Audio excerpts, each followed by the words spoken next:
I think you should sit right here.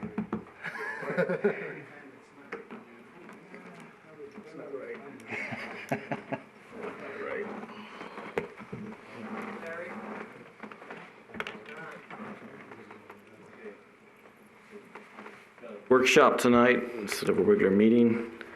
And I guess we will start with the comments, and all comments at this point need to be relative to the agenda and no more than 5 minutes.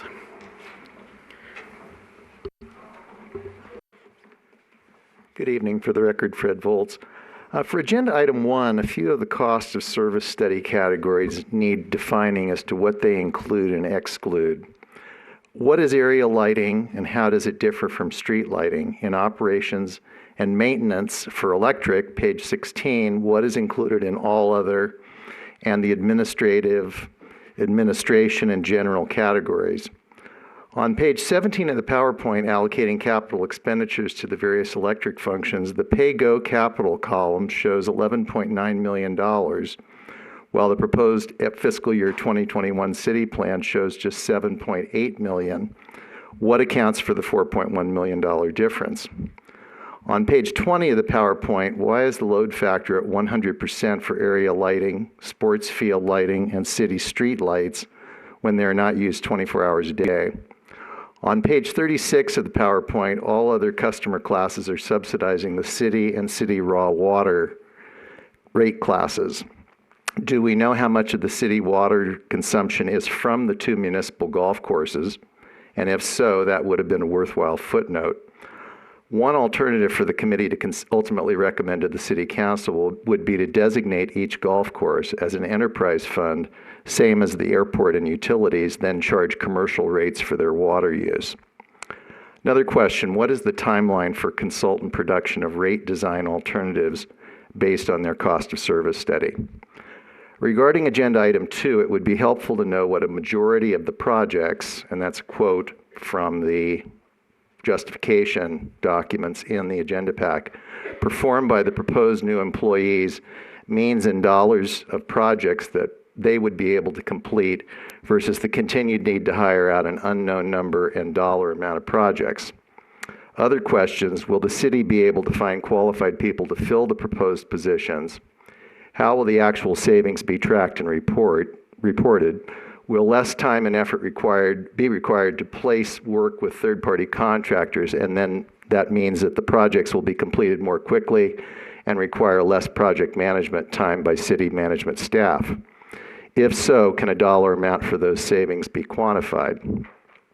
And finally, for agenda item number 3, we still lack accounting by current project of the total project costs, plus the amount of carryover money from canceled projects or projects that came in under budget.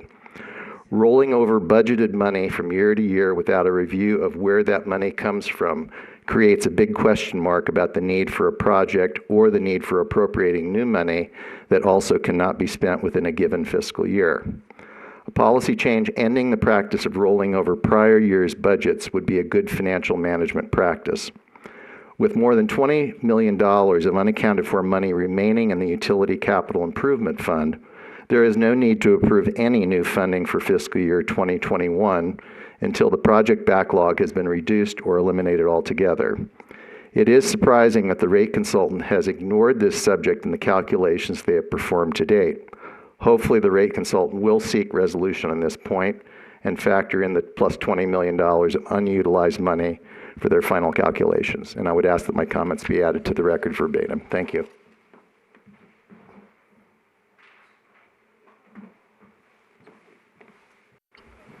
Thank you. Any other comments?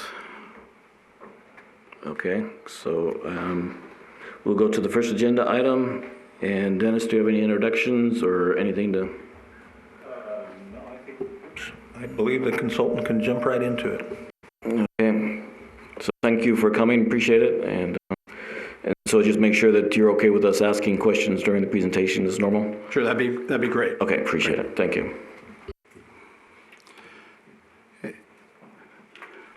Thank you. So this is, previously we presented to you the preliminary financial plan looking out starting with fiscal year 2021 and going out 5 years and beyond with regard to each of the utilities under the responsibility of the city. So electric, water, wastewater, and solid waste. Those things are in flux as we finish the budget, as the city works on the budget, and things that this committee is working on relative to the operating budget, as well as, most importantly, the capital improvement plan. And not only the 2021 capital improvement plan, but subsequent years. And as we indicated in that analysis and that preliminary financial plan, we took into account what the fund balances were, and using those funds to move forward into the available money to complete projects that are underway, as well as provide a resource for future projects that will be in the CIP. So those are the kind of things that are moving in flux, and as we get more information in the coming weeks, we will be able to finalize that financial plan and then move on with finalizing the cost of service. And then, of course, the next step will be rate design elements. And so where we move forward with the committee is looking at rate design alternatives and where we might want to go or recommend relative to recovery of cost of service by customer class. So today, on the agenda, we're going to be talking about the preliminary cost of service analysis. So what we wanted to do was, even though the budgeting process is still underway, we wanted to take an initial look at what cost of service might tell us, what might inform us relative to the city's overall cost of providing service to the various customer classes. We'll get into a summary of the results, but then get into the meat of the matter and get into more detail. And of course, all of this is in a presentation mode, not yet will be incorporated into a more detailed report at the very end with all the explanatory information relative to the cost of service analysis. But we're going to focus our attention on electric, water, and wastewater. Solid waste in the landfill really doesn't have a major impact on cost of service relative to the issues facing the city today relative to utilities. Can I, is this a good place to ask about what you just talked about, the financial plan? Sure. For past meeting? Yeah. I think there was two things we requested, and one was that have an explanation of the difference between the capital fund and the capital that you were showing in each utility. So you were showing, if I understood correctly, you were showing the cash that you believed would be used for each year instead of what was being requested. And then you were going to do a report that explained the difference. Actually, there's a couple things. One is we got, initially was looking at what projects that will last several years, and some of those things, what's the cash flow of those projects. And at some point, we felt that some projects might last 20 months, but it appears that they will probably end up now we know that they may only last 12 months, all be spent in 2021. So that is in place. With regard to that reconciliation, which was, I think we did meet with Dennis. Dennis, I'm not sure what the answer to that question is relative to that reconciliation of where we were in prior budgets, contracts, projects that have been completed, projects that are underway, and on the projects that are what we're focused on, projects that are underway or were scheduled to start that weren't going to be in the CIP, but will be contracted to start. How much money do we need to complete those projects? And that's what we're working with the, what I call ongoing projects, and then the CIP layers in new projects. So yeah, where we focused on with the rate consultant was trying to be as accurate as we could, more so with the cash flow, because that's what impacts the revenue requirements and can tell us if we get the money to do the project. So that's what they looked at. They didn't try to reconcile reports that finance does, if that's your question. Well, it was confusing because, we have the 10-year, I guess we have, actually, it's a 4-year plan. That, We're gonna add a project to make it a 5-year plan. just icing, okay, just because. But those, when you look at so again, we're in a point where it's hard to match, or if impossible to match any report. So now we can't, so we have the tentative plan. Well, I guess the first thing I'd like to say in relationship to that, you mentioned that the budget is still in flux. But if I understand correctly, this committee is asked to make a recommendation to the city council to accept the budget. So if this budget's in flux, how do we do that? So I guess that's another confusing point, because I thought we would be, by April 1st, we would be voting on what's currently available. So I would think that would be pretty close to being done. So I guess flux could still happen before April, but I was understanding that these were the final numbers for the utilities. Well, the only thing we don't have, and we'll be working on for April, is we don't have dollars for pole replacement program. So we're taking the data we got from Mile High drones, and we're turning that into, a project to phase in the replacement of those 166 failed poles, and have a longer term program for the, average condition poles. We also have to get the Brown and Caldwell information and build that into the budget. So that's the goal of the next few weeks, is to try to get that populated with that additional data that we just got the reports on. Okay, I'm just trying to make sure I understand the Yeah, facts properly. so that's the flux part. Okay, and then the last part is from the last finance report, and I understand that was a draft, but two things. Were the revenues based on budgeted numbers or based on projected revenues from the facts, all the different facts that you have from the different customer bases? We're projecting revenues based on what we project the consumptions will be by customer and the current rate schedule.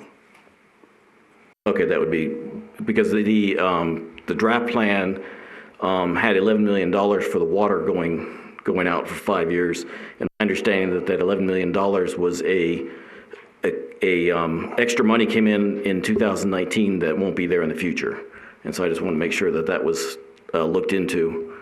And so we're not going to be saying there's a revenue. So it's either the revenue is 11 million and we have it, or we don't have it, and we want to make sure that we aren't bringing an extra $1.5 million to $2 million into revenues we don't have.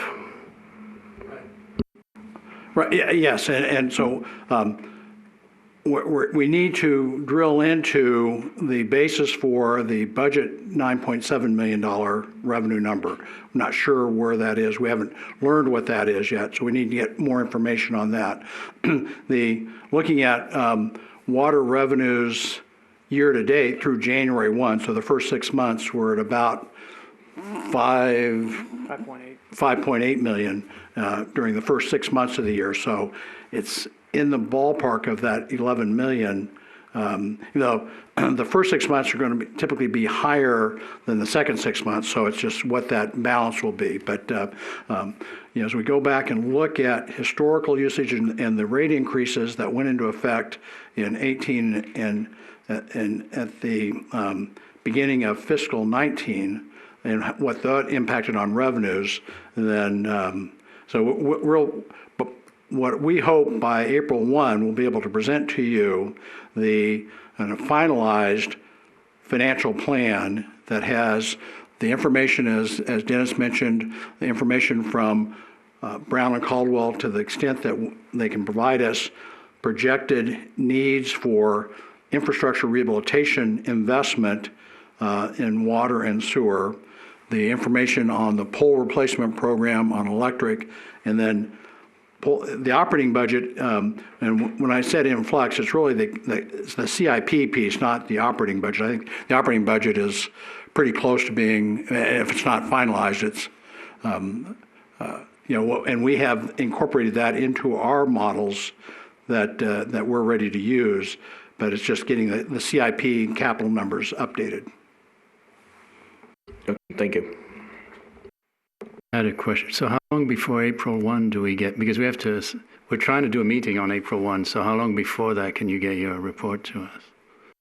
Well, it won't be a report because this will just be the updated financial plan, then updating the cost of service analysis. So an updated PowerPoint or something? Yeah, well, because there's a lot of decisions that policy decisions will have to be made relative to when we get to, do we want to move to cost of service by class? Do we want to make some transitional periods? The issues that need to be discussed with this committee before we finalize what rates.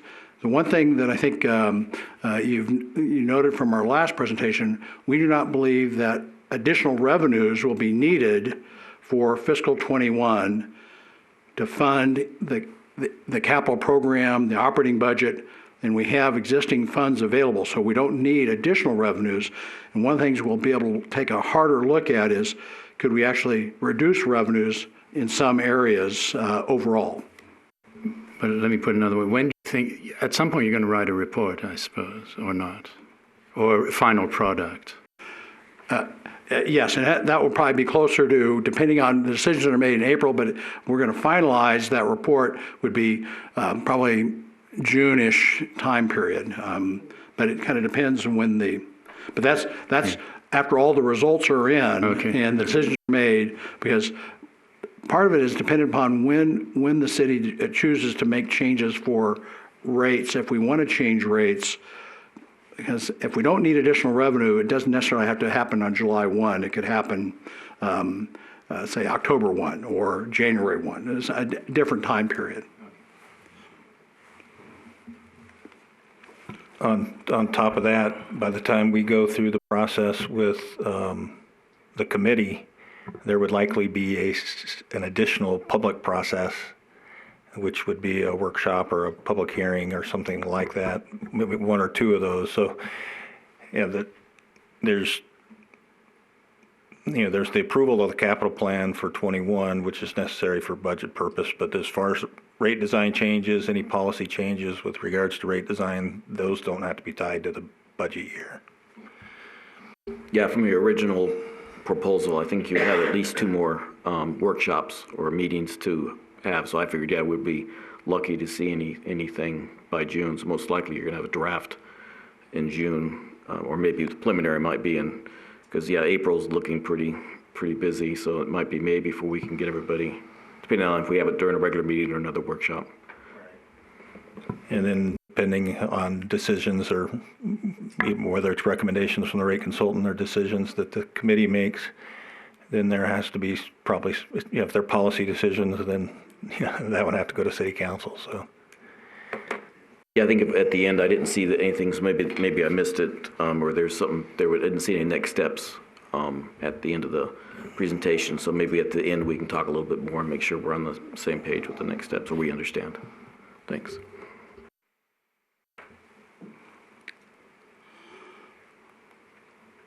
Okay, so moving into cost of service overview.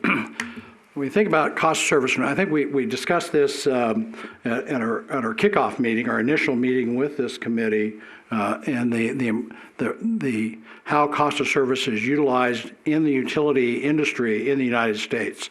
And really, when you think about cost of service, is the overarching fundamental principle of rate setting in the United States.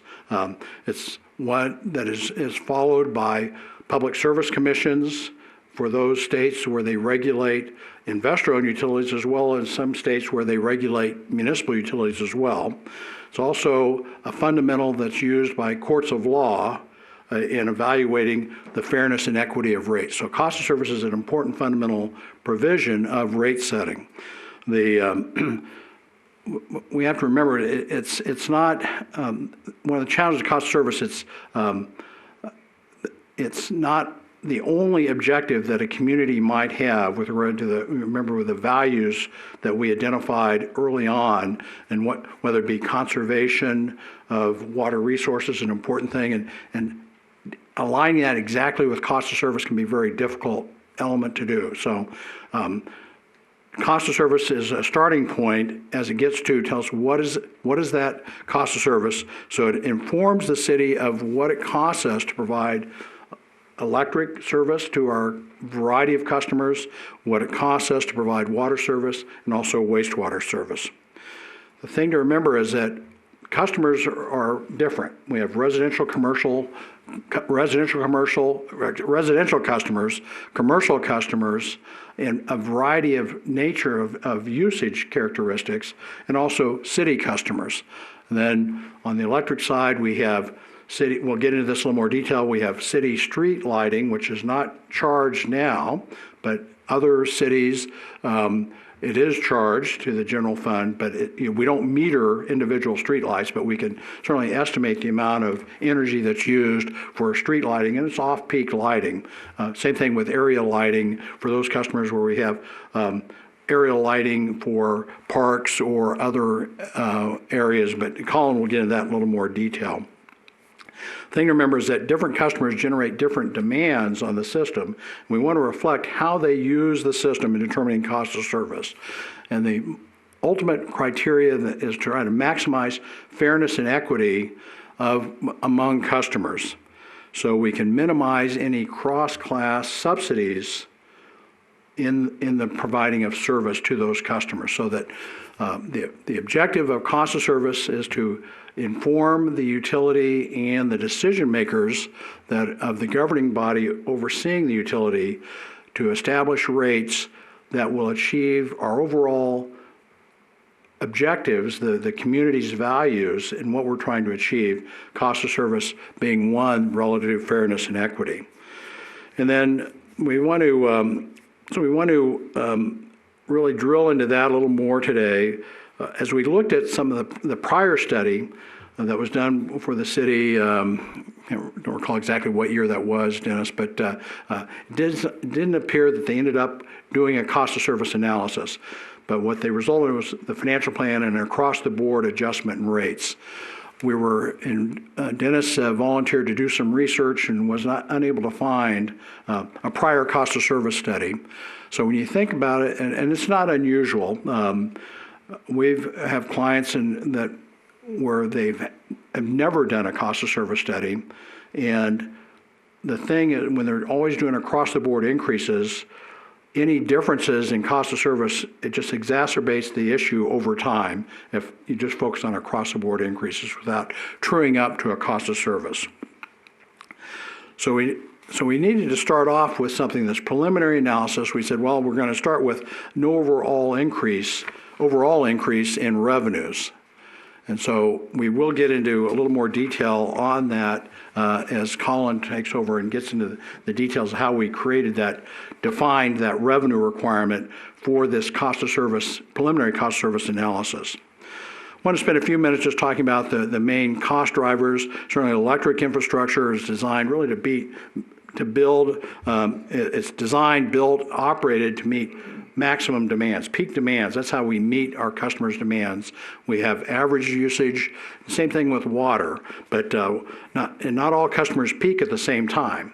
So different customers peak at different times, but some customers will have, on the electric side, you can define when customers can peak and when they can't peak, and their rate structure will reflect time of use, so that peaking at a certain time might be more expensive than peaking off-peak times.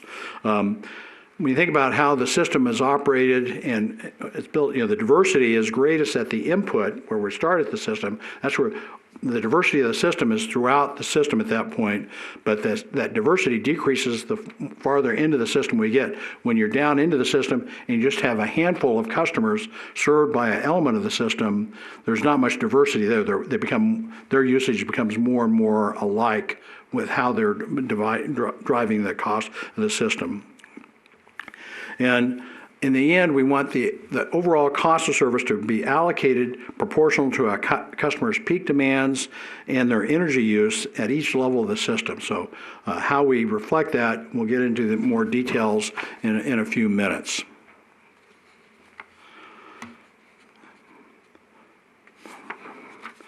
On the water side of the house, similar to electric water system infrastructure design and built and operated to meet max day and maximum hour demands of customers. And we think if all of our customers used water at the same pace every hour of every day, our system could be a lot smaller. We wouldn't need as big a pipe if everyone is using water at say what we call a perfect load factor, where they don't have a max day demand. But that's not how customers use water, and so we have to recognize that in meeting those max day and maximum hour demands, how do we reflect that in the overall rate structure? Again, we want to allocate those costs and distribute those costs to customers in proportion to the demands they place on the system, and that's based on an analysis of historical water usage. Same thing with electric. We looked at historical usage data, detailed usage. We have every bill that was been issued by the system over multiple years, so that we could look at how customers are using the water, the electric, and wastewater on a monthly basis, and down into the details to the extent that we get a better understanding of how customers are using the system. Wastewater is very similar to water, but it's a little different in that it's not, we don't have to worry about peak demands for wastewater, because it's typically gravity fed, and so it comes down to the system. And wastewater costs are typically will recognize volumes and strengths, but in this system, we don't really have a differentiator in the strength of pollutants that customers place on the system. So we're really looking at water usage and wastewater discharges as being the main criteria for distributing cost among the wastewater customers. Howard, can I ask you, and I guess maybe both, is that, so we have pumping of sewer in this town that we got, so we have what? We have three lift stations. So, and I didn't see that was incorporated. Is it that's not much of a cost associated with that, or not?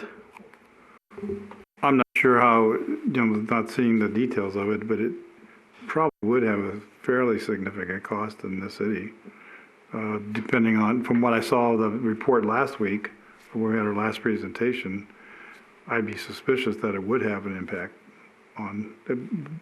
worth looking at. That it would or wouldn't? It would. I think it would let me believe what I saw last week, but I would investigate it. So, because I didn't see that the pumping was part. At least I didn't read anything that stated that, and that's reason. In here, you don't really state. You're saying there's nothing different. They got to pump up, then it's gravity fed. So, yeah, the pumping cost is included in the analysis, but how customers are the costs are distributed back to the customers is relative to the sanitary discharges. So we're not making a distinction by individual customers, saying that this customer will need more pumping than that customer, because it comes in the system, and then everyone's being treated similarly in the use of the system. We don't have meters on our sewage discharge from each residence. Okay, so we can't justify and quantify the cost. The thing that needs to be factored in, though, is the what-if factor. We have 3 lift stations with 3 pumps per lift station if it's a system that has double redundancy. So we got 1 primary and 1 backup. So that runs on an alternator. So we're also talking about the electric cost of these pumping stations, along with the equipment in the pumping stations. It's not just a pipe, it's a check valve and a pump. And if there's 2 per pumping station, my recommendations in past practice here should be a third. You alternate between the 2, 1 goes out of service, you have a backup, so you always have 2, a primary and a secondary. Okay, that's my old school of practice. We run it different.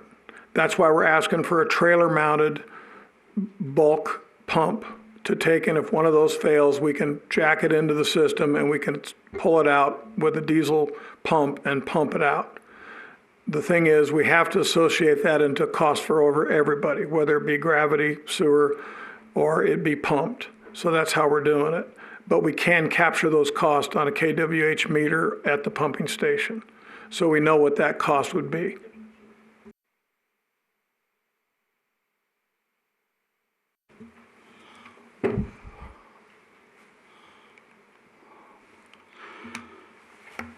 And looking at cost service, really, there's really 5 steps for the cost allocation process.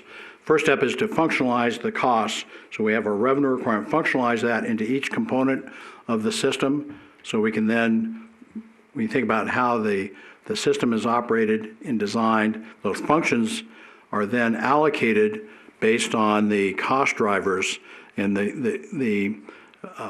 so let's say water, for example, we have average day costs, we have max day costs, we have max hour costs that are reflected in the allocation process. Then for each customer class, we need to determine the unit, what we call the units of service. So that is how much of each component is that customer class responsible for. So what is their average daily water consumption, average daily energy consumption, likewise the peak demands, their load factors are all factors that go in to determine the units of service. And then we have some costs that are related to meter reading, billing, and collection, as well as maintenance of the meters, water meters and electric meters, that meter operations costs. Those, we want to separate those costs because those costs do not vary by customer based on their total usage of the system, but really the size of the meter that they have. So we reflect that on a more closely related to the number of bills that we issue or the size and effort we need relative to ownership and maintenance of those meters. We then calculate a unit cost of service. So for each of those cost of service components, we will have a unit cost. So what that costs us for each unit, and then we distribute those costs back to each customer class. And we'll get into the results, the preliminary results. And I just want to spend a few minutes just pointing these out. I'm sure you had a chance to look at these in the slide deck, but looking at, we grouped the customers into the various customer classes, the rate classes that the city has. And so we have combined, we have residential, which is both single family and multifamily, but it's residential in nature. All of our commercial customers, city customers, which are the city accounts. We have area lighting, and Colin will describe that a little more detail as what was included in area lighting. And then the city street lights, which is the overall lighting of city streets. So we start. Quick question. When you talk about city schools, the demand, is that city or is that something else? No, not city schools, city, all the city accounts. So No, it's a school district. Okay. It's lighting for the schools. Okay. So we start off defining what our cost of service would be, and that went back to, we have the budget, the operating budget. So we took the current budget number for 2021, and then the preliminary CIP, the capital financing needs. And then we determined, and we'll get into a little more detail what that is, but really saying if we want our revenues, we don't want to increase or decrease revenues, just start at that $16,597,000. And we define that as our cost of service. What is the cost of service each class? And then we compared that with the revenues under the existing rate structure. So the second column is the revenues under the existing rate. So for example, residential customers, the cost of service is $10.9 million. The revenue in the existing rates is $9.7 million. So that would indicate that revenues are deficient in meeting the cost of service by about 12%. Likewise with commercial, $5 million cost of service, revenues under existing rates, $6.5 million. City accounts, area lighting, city streets, street lights, it's $97,000 is the estimated annual cost of service, but there's no charge. No one is charged for that. So a decision has to be made. Is that something that would be charged to the general fund, or is that something that's to the benefit of all ratepayers to have city street lights? And so it can be, those costs can be redistributed to each of the other customer classes. So that's kind of a policy issue that we'll need to drill into with the decision makers, the governing body. Certainly you would want to consider those things and advice that you would provide to the city council. Likewise on water, similar kind of analysis. And here we separated potable water, which when you look at these, residential, commercial, city, and Cascada, those are the potable water accounts. That's potable water. We separated raw water, so we have commercial raw water accounts, we have Cascada raw water account, and then the city golf course, the raw water account as well. So the cost of service, and for raw water, what we took for the cost of service, we took 100% of the debt service on the bonds that were issued to pay for the raw water line.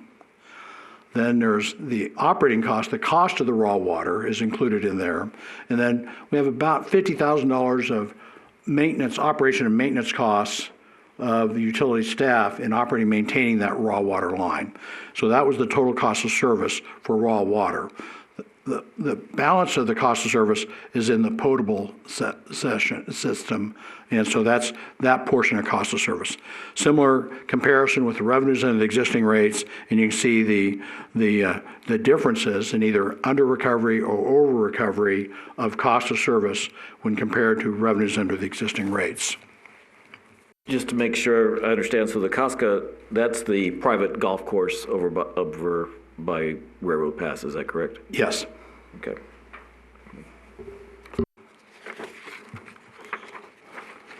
And just to make sure everybody understands, the city currently has ordinances in place or policy in place that for city electric and city water, both potable and raw, the city's paying the wholesale portion only.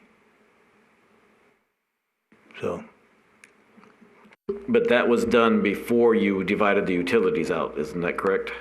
I don't know. I actually don't know. I'd have to go back and see when that was actually put into the ordinance and when it was done. But, yeah. I'm pretty sure that would be the cost in this the case, because that's the thing that was stated at one point. I heard it drilled into different conversations that each utility has to pay their own rate, their own amount, and so theoretically that would be a subsidy too, and it could be problematic in a situation now that you've broken out the rates.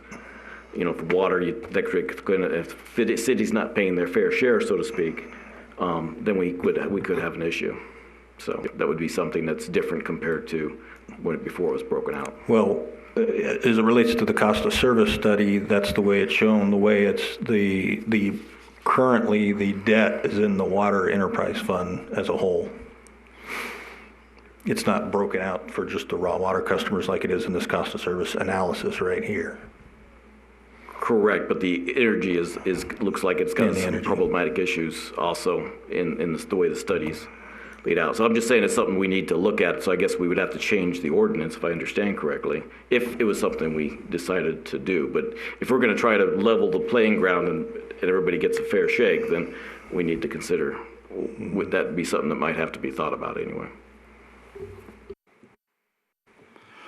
Yeah, so just a little bit of seasoning on that discussion was that when you think about the city's ordinances, the city accounts would pay for the wholesale cost of water or the wholesale cost of energy. And so what that means is that really there's no cost recovery of the infrastructure to deliver that water or energy to the city accounts. So that's what's causing that difference in cost of service and the revenues under the existing ordinances. And finally, on wastewater, here the differences are not as significant on wastewater, but as far as total dollars, but and the rate structure is a little bit different too, both in terms of particularly on residential customers, because it's a fixed rate as opposed to something that is based on different levels of water consumption. So those are some nuances in the wastewater rates. Having a flat rate for residential wastewater customers is not unusual, but other places it's not unusual to charge residential customers based on water usage during winter months. So it's more reflective of the water that would be returned to the wastewater system. So, but those are some nuances that we'll want to get into in discussions with rate design and options. And then also when we look at rate design, we'll look at the impacts of any changes and what percentage of our bills that we issue would be impacted at different levels, either pluses or minuses, if we change the rate structure. So we can be informed as to how they would impact and the percentage of customers that would be impacted with different changes. I've got one question. The little leaguers that play out in the different parks, they are charged a fee for lighting at night. And the fee that they're being charged is the retail rate of lighting fees. It's quite substantial. So if the Park Service is getting wholesale electric rates, why are we charging the people using the park the retail rate for electricity and lighting if we're not using any city money to maintain the lights? In other words, it seems like it's a windfall for the city and the Park Service to take and get that fee from these little leaguers and all these people using the parks at the retail rate for electricity for lighting versus they're being charged the wholesale rate for lighting for the parks by the city.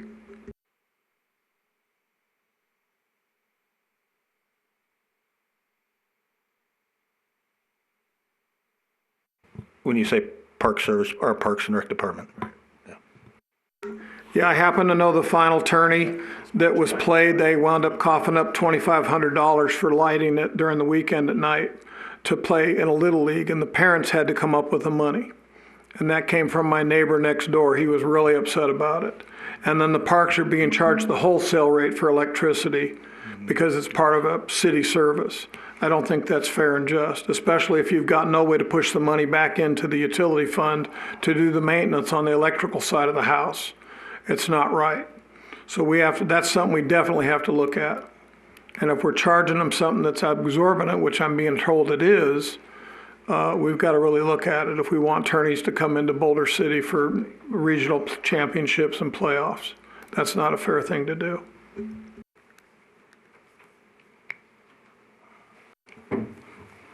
Okay, so now I'm going to turn over to Colin Drett, and he's going to get into a lot more detail down in the weeds of this. And certainly, it's going to be some of these charts are very complicated. Certainly, the model is even more complicated than this. But wanted to hit the highlights so you have a better understanding and try to inform you as to the process and how those costs are functionalized and then allocated.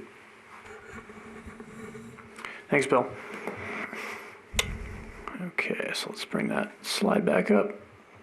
Hopefully, maybe. Slide 14.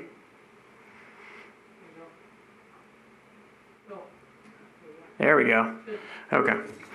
Just so it's on the screen there. Probably be easier printed out in front of you there. So, as Bill mentioned, we've got the 5-step process, and really this applies to all 3 utilities, the functionalizing, allocating, determining class units of service, unit cost of service, and distributing cost to customer classes.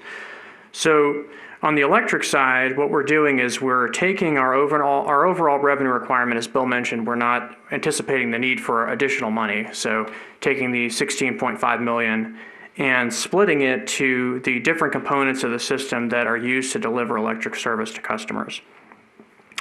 In the second step, we then kind of allocate it again to the drivers of the cost of those things. So the easiest one to kind of conceptualize is purchase power. So obviously, the more kilowatt hours our customers use, the more purchase power costs we incur. And then we've got a couple measures of peak demand, which drive the sizing of some of our infrastructure, as well as costs related to just being a customer. You got a service line, you have an electric meter, we have to send you a bill. And then there are some costs specific to, for example, area lighting and street lighting that we've allocated things directly to those things.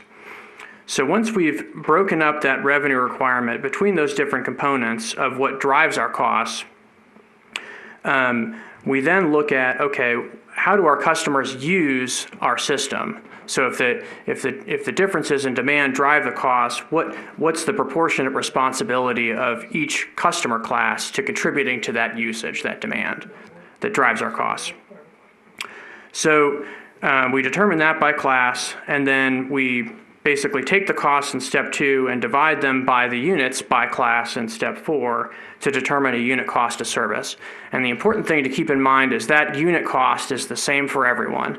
So what drives the allocations is the differences in customer demand.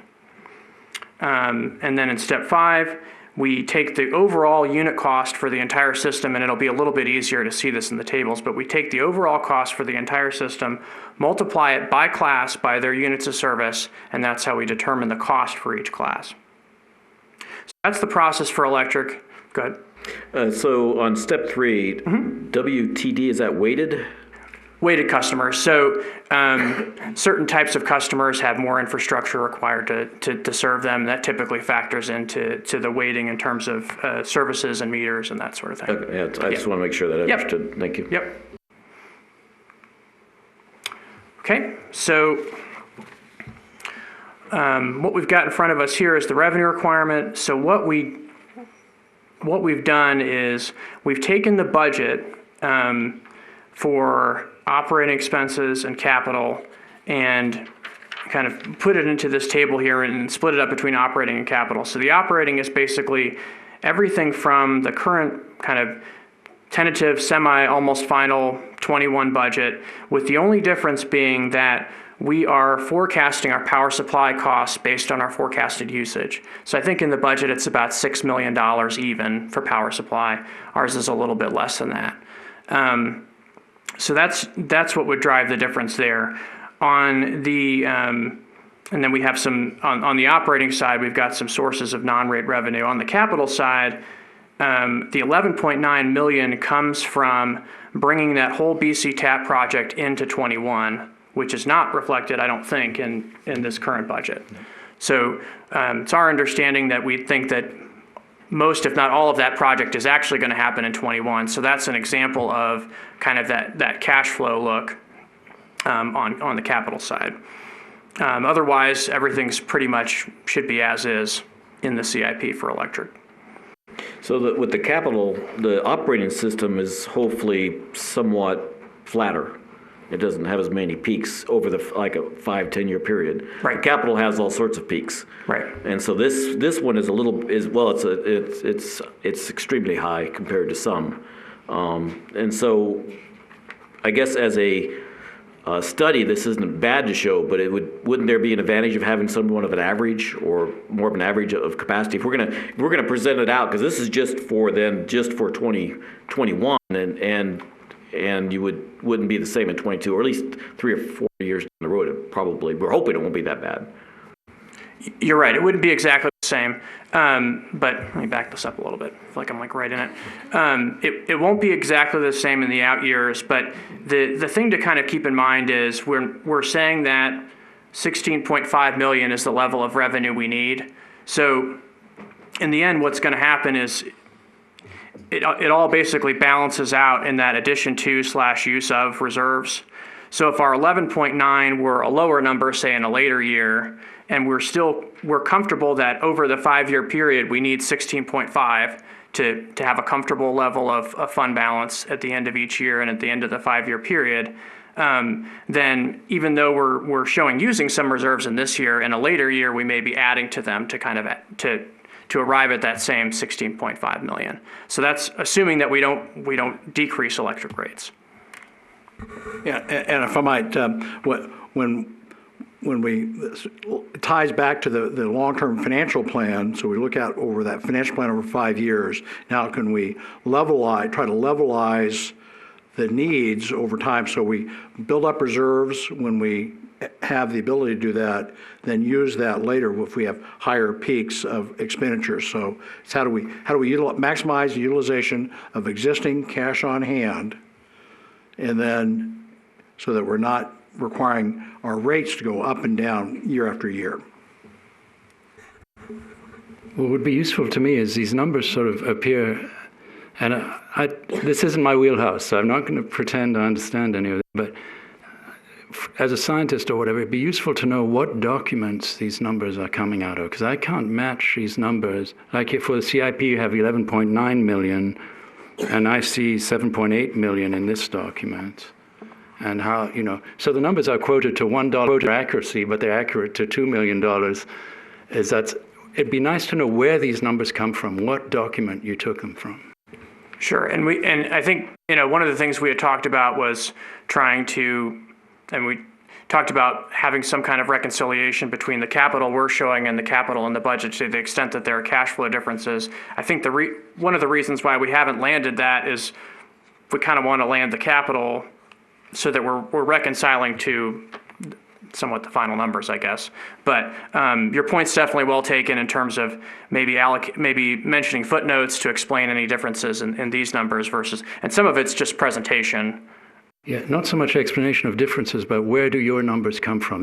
There's an absolute gigantic list of documents on the Dropbox, and I got a day job. I don't know where to. Sure. If you could tell me this number came from this document, page 57, and then we can try and make sense of it for an outsider like me. Yeah. Yeah. No, and so we can definitely do that. I will say that these come from the budget and from the CIP. They're different because of the BC TAP project and the slight difference in power supply costs on the operating side. Everything else should be the same. Finding these, the BC tab, so it's the 500 No, this adds to 7.8. No, look at these. He's combining these two. That's what we talked about last time.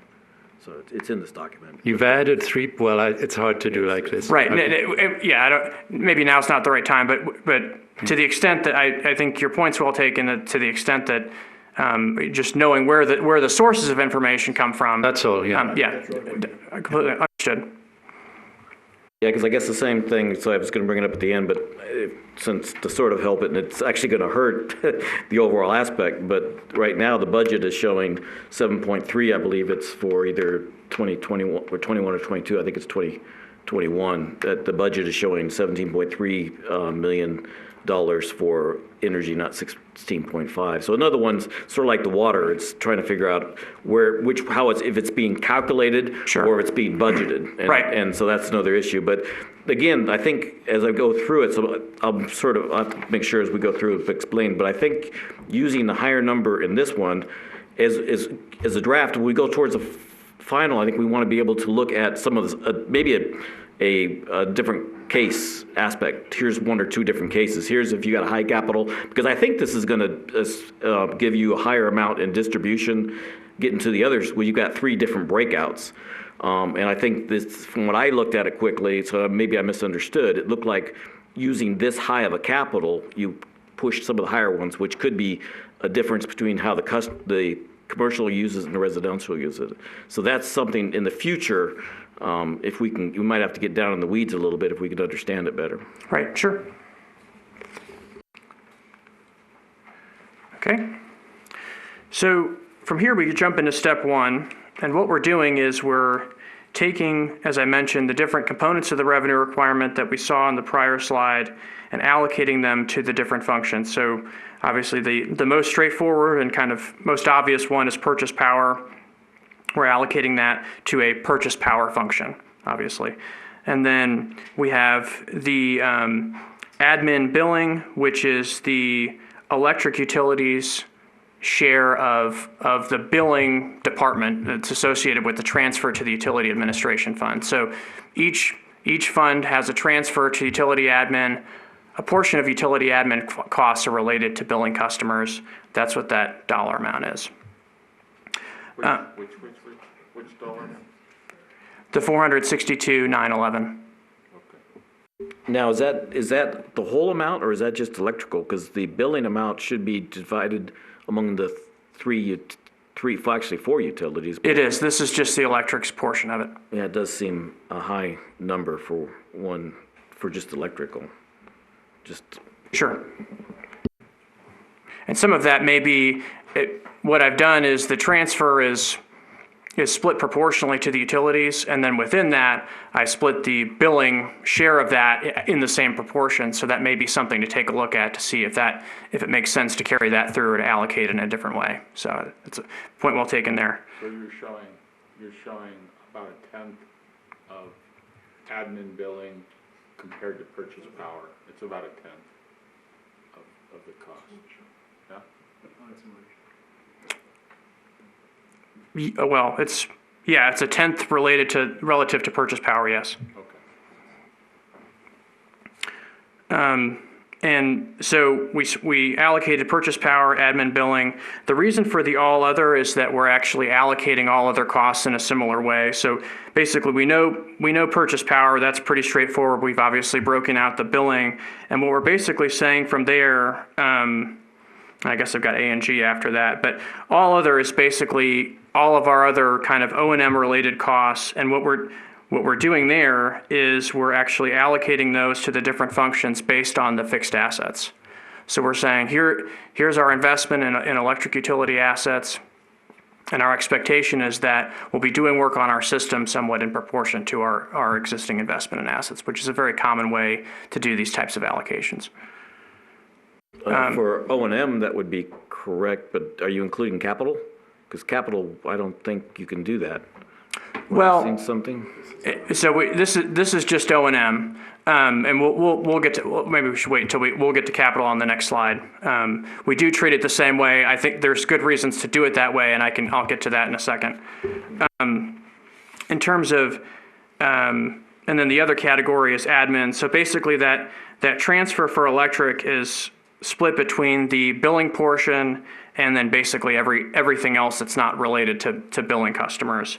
So that 1.2 for admin is the kind of remaining transfer from electric to the Utilities Administration Fund. So 1.2 of it is related to everything that's not from the billing, related to billing. Yeah, I think that's where, I think a few of us might be confused, because if you're showing 1.2 and you're showing 400,000, I was understanding that the 400,000 was part of the 1.2, and you're saying it's not. No, it's split. It's split between the two. So the total is. Yeah, I think that's something to be looked at. Am I misunderstanding anything, Dennis, on that? I thought that we were breaking everything else we've seen in the admin fund, the billing. So unless it's a different aspect cost that I'm not tracking properly, this admin billing is part of the 1.2. It shouldn't be separate. So you've sort of doubled accounting. No, I've broken out the total transfer from electric between the two. Okay, you're showing 1.2. Right. Okay, this is for, so this is what, so we're showing, is this the full amount that's being pulled out of electric, the 1.2 into the administration fund? Is that correct? No, the total is I'm just looking at the budget here. The total is 1.6. Not for 2001, I don't believe. I'm looking at the 21. budget right here. I haven't looked at this one because this is a little bit more recent, but. Because that's what's confusing. Okay, I don't know if that'll even be Okay, in so this. we're getting, but if we could, these are things, I guess, Right. as we've all stated. Yeah, sure. Trying to match the numbers would be very helpful, so we can Sure. make sure we understand how it's. And the intent is for it's to be the total split between the two. Because we know the billing portion that is budgeted for utilities admin. Okay. So we've also got non-rate revenue. I split that, allocated that in proportion to all other costs, basically. So we're allocating that proportionally to the other functions, to the functions.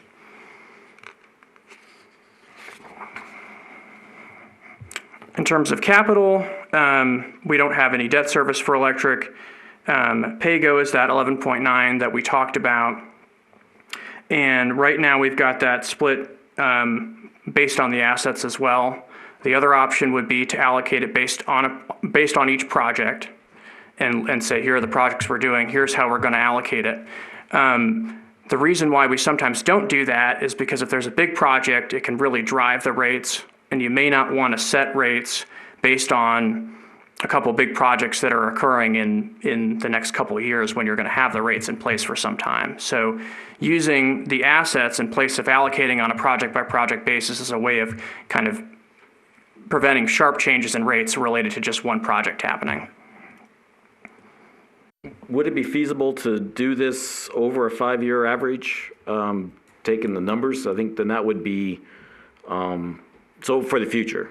Right. Then we would be able to look, because it's going to be something we would be looking at the future. Right. It'd be more accurate than saying, well, this is a snapshot in time for a specific year. Yeah, no, I've done some where we do a mix. Like it might be some on assets and some proportion on future CIP, so that's definitely a possibility. And if you go back over time, when so part of it goes back to there was a year, maybe Howard will remember this, but I know Dennis will, where utilities would set rates for a 5-year period. So we set rates at the beginning of and keep them flat for 5 years. And so essentially what that was taking a look, project over 5 years, what's the average we'll need over those 5 years. So in the early years, you're over recovering, but in the later years, you're under recovering. But on average, you'll be right where you need to be. Back in the late 70s and early 80s, when inflation jumped up to 10, 12, 13% a year, no one was really setting rates at that level. They wouldn't, well, it can't keep up that way. So they'd do a 5-year rate, but then they would have to go back before the city council after 3 years because they were already out of money, because inflation exceeded what they had anticipated. So it's just, so now what we're talking about is it's with the model, you'll be able to look at things and either adjust rates. We'll be able to look at doing an average, but then tweaking that as to what we need each year. So we adjust rates annually, or say, hey, we want a multi-year. We'll go 3 years. We'll set this rate and we'll last. I wouldn't want to go much more than 2 or 3 years, because then you start. There's a lot of risk there associated with unknowns with regard to future costs. But there's options and alternatives that we can be able to work with you to drill through. But I think your point with regard, in part on the averaging, we're doing that in the financial planning piece. So we can set what our average level of pay-go capital we need on average. So money going into reserves, money going out of reserves. So we're not driving that up and down. I think so. I understand your main point was you were trying to keep it at the 16.5 level, and this helped, and I understood that. But I'm hoping, if I understand correctly, what we've talked about for months now is that we're looking at about a 5-year of higher capital, and after that, we're hoping to have the backbone somewhat completed, where we won't be having $7-8 million capital programs. We should be closer to $5 million capital, and it should level out to $5 million, not this spiking of not getting it done, and then we end up with 7, 8, 10, 11, 12 in 1 year. Yeah, it certainly shouldn't look like this once you get these backbone pieces in place. Then you're talking about more maintenance, but less big projects. So I guess that's why, and so then I guess the revenue might go down, because then hopefully there would be a chance that there could be a rate reduction. So that's why I guess maybe we just at least have at least 2 scenarios. One, this rate, one with a lower capital that might show up. I think that would be helpful. Sure. I'm going to move on to the next one. So the next slide has a summary of the allocation of operating and capital to the different functions. So it basically just takes the 2 previous slides that we talked about and rolls them into one kind of total off to the right-hand side, which you'll kind of see kind of pulled through as we move forward. So it has the total by function, and then next we're going to look at each of those functions by cost drivers.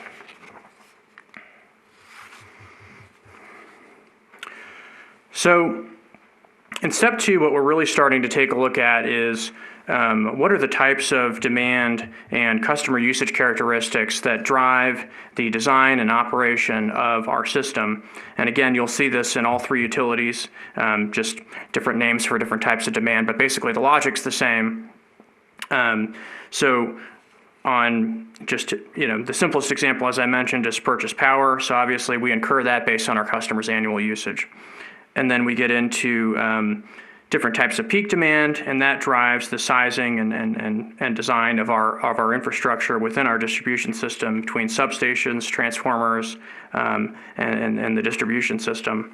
And then we also have costs related to serving customers, like maintaining service lines, meters, and obviously providing customer service. And then there are some direct costs related to providing area lighting. And street lighting, we haven't allocated any direct costs, but there are energy costs obviously associated with providing street lighting service, which would be included in that annual usage. So I had a question. What data did you use to calculate peak demand? So we'll get to that in a few slides, but just shortly, we have monthly data and then data on the system. And basically, we took the monthly data and used the data that we knew about what we know about the system, both monthly and on a peak demand basis, and used that to adjust the monthly data to reflect peak demand by customer class. I mean, the prices vary on an hourly basis for each day, and then they fluctuate enormously. Particularly with solar now, it's going to zero at certain negative. Have you taken that into account, or you just? Well, anyway, we can talk about it later. Yeah. Right. Well, I think what you're talking about more is power supply, our power supply costs, right? In terms of the fluctuation in costs. The peak demand issue seems to be when do people use the electricity? Is that correct? And so yes. That fluctuates enormously on an hourly basis. Right. 50 megawatts, at 7 p.m. on July 17th, yes. And then 10 megawatts at 7 p.m. on April 10th. And right. Anyway. We've used the data that we have available to estimate what that is by customer class. Yes, that's the aim. And we'll get into that in a slide or two here. We'll get into that on the next slide. So this is step 3, where we're looking at customer class units of service. Obviously, annual usage is pretty straightforward. And from there, what I would highlight, and there's a lot on here, but the biggest driver of what's going on is in that second column, and that relates to the load factor. So basically, if you're using energy consistently, basically a perfect load factor would be 100%. I know there was a question earlier about the bottom 3, and the reason they're 100% is not because they're a perfect load factor, but because they're off-peak usage. So they're not using electricity during the peak time. So they've been assigned a 100% load factor. But so the thing to kind of keep in mind is the closer these are to 100%, the better the load factor is, and the less strain it places on our electric system. So how did you calculate the load factor? Can we calculate it from these numbers? Because I was trying to reproduce it and I couldn't. In other words, how is 34.8% calculated in terms of these columns?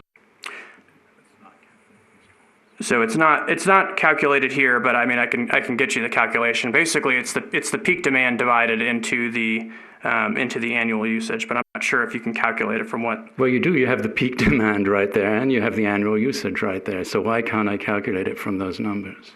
Maybe I made a mistake. I don't know. I mean, it was close. Right. I got 33 point something, but it's not 34.8. Maybe that's pedantic. I don't know, splitting hairs. But it seems like it should be. You've said it exactly. Annual usage, peak demand. It should be easy to calculate. I mean, it's. Very low. Right. So there may be an adjustment between these two columns that I'd have to take a look at to see if that doesn't, without doing the math right here. But I mean, it should generally the idea is that it's the peak demand divided by the annual usage. And what is that used for? What is that load factor? What do you use it for in the rest of? So those are used for allocating the costs related to substations, transformers, and distribution. So capacity-related costs. Okay. And then I guess, so we're on those columns. So the coincidental peak, I had 2 questions. First off, do you know, I guess you wouldn't have to have it here, but if we'd know what the system peak was at that time would be helpful. Because it doesn't, from my knowledge, I don't understand the additiveness of that column. So the 48 doesn't make sense. Because it should be specific demand at that peak. The peak demand should have been closer to the highest. The system peak should be closer to 30, not 48. because you don't add the capacity in a coincidental peak. Well, So that's, and because you got the same thing with the customer maximum in the same issue, is you don't add those. And later on, you're using 114, and I don't understand how you're adding those. Those aren't additive. It should be the highest amount is your highest peak.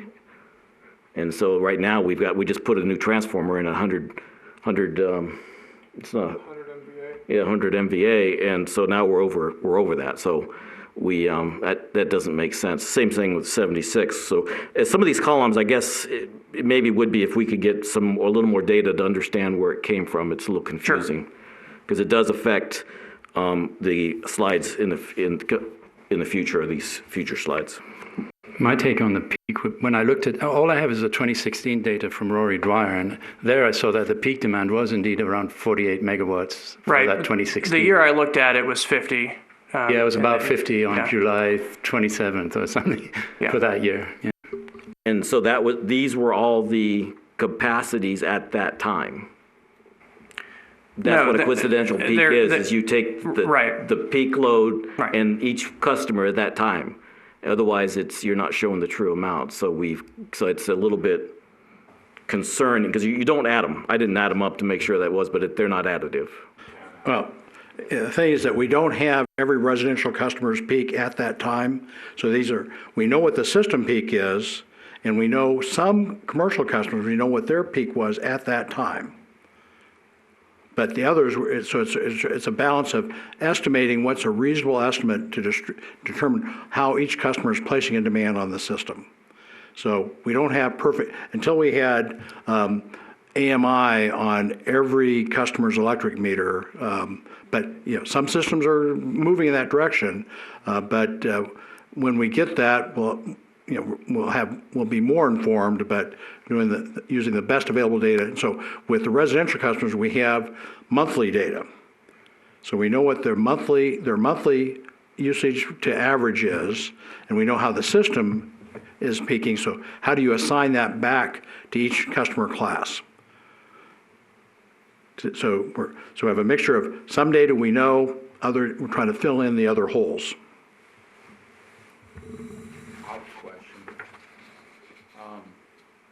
Isn't it true that power factor is often?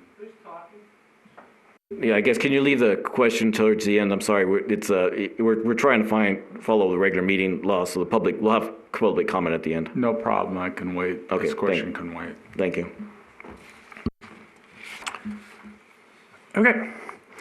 So once we've assigned the costs and determined the units that are associated with each, we get to developing the unit cost. And basically, from here, what we're going to do is apply these overall system unit costs to the demand characteristics of each individual customer class to determine their cost of service. So that column off to the right is going to be used in the next slide to determine class cost of service.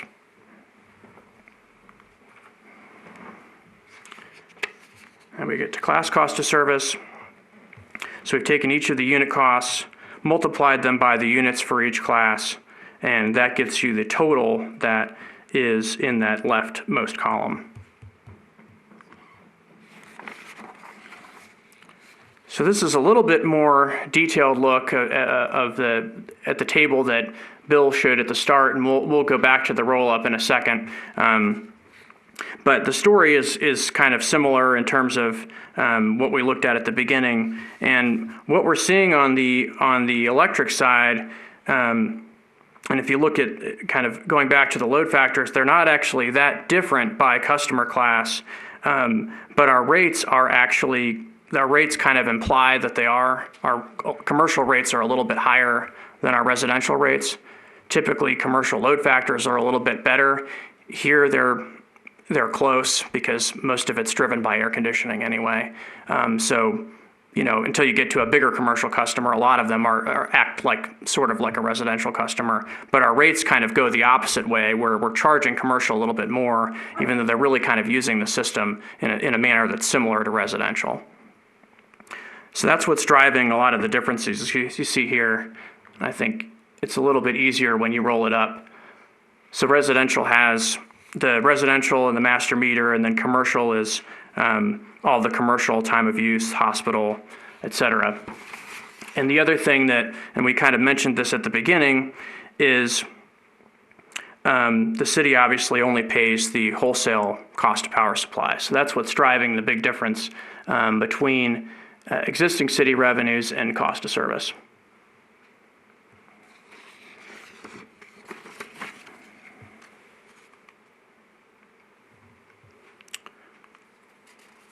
So on the water side, we go through a similar process, functionalize between the different components of the water system, allocate the revenue requirement to the different drivers of water costs, determine class units of service, unit cost of service, and then distributing those costs to the different customer classes. And then we've got the revenue requirement. So kind of a similar look as on electric. We've got our operating and capital costs, as well as some offsets to costs related to land sales and the infrastructure sales tax. Same comments would obviously apply here in terms of sources of information and noting those sorts of things. So the other thing I'd mention on this, which is a little different than on electric, is under the current level of revenues, we would actually be adding $2.1 million to reserves in this year. So whereas on electric, we were actually projecting to use up some reserves. If we don't change our water revenues, if we're saying 10.8 is the number we need, we will actually add to reserves. Yeah, I guess that's what we'll hopefully find out with the next financial plan, because that's a pretty big difference. And, yes. And right now, what we've been projecting is that actually the water, because I think the water was the one that was being touted as not paying its fair share. And in the last several years, if I'm looking at the numbers right, it's collected more than what was needed in the last 3 years, I believe. So that would be important to make sure we can understand that properly. And I think the big question on water, and it's true of all, but I think especially true of water, is just making sure that we land all the pieces in terms of especially the capital to see if that 10.8 is really what that needs to be, or if it could actually, in fact, be something lower. Yeah, so without because that's a high capital amount, I guess you do have the subsidies in there. Correct. And then the additional reserves, you're actually making that an expense, if I'm understanding correctly. Yes. And so so that's another one that's that 2.1. Might be a little confused. So you've jacked it up more, as you stated, than that. So another one, I think if we had at least two scenarios would be helpful. And part of it is I didn't want to start with assuming we would decrease rates, obviously. So that's how, when we first did this, looking at it, if we leave our rate revenues the same, kind of what would things look like? But obviously, if the 10.8 was something less, then the addition to reserves would obviously be something less, and that's something that, as we finalize it, we'll be taking a look at.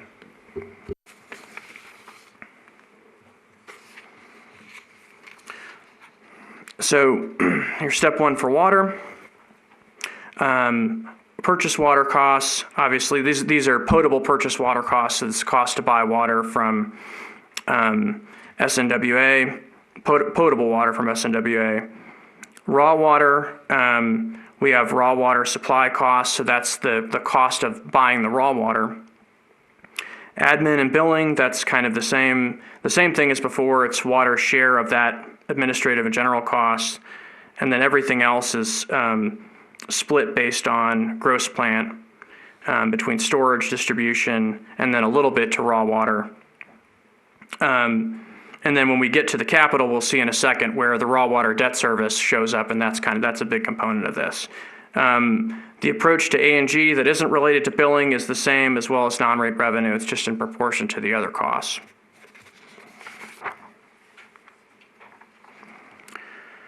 So getting into capital, the big highlight here is the raw water debt service. So we're actually allocating that to a distinct raw water supply category so that we can see, at least in a pure sense, what is the cost of raw water service.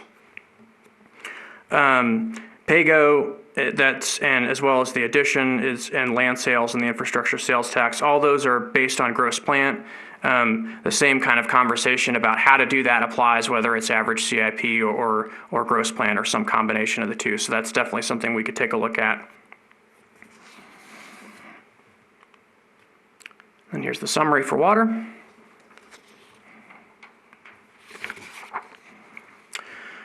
So from there, we allocate the revenue requirement to cost components, or the drivers of our system costs. So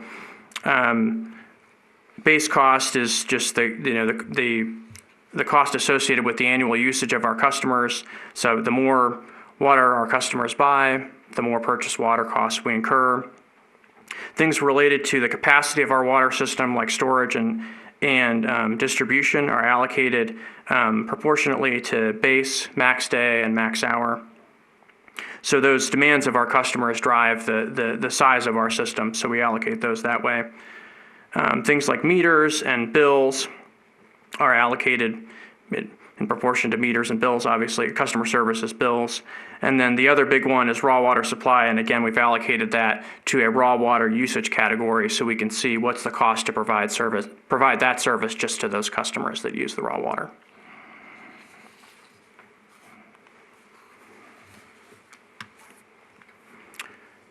In terms of units of service, the big driver, again, similar to the electric side, is the peaking factor. Again,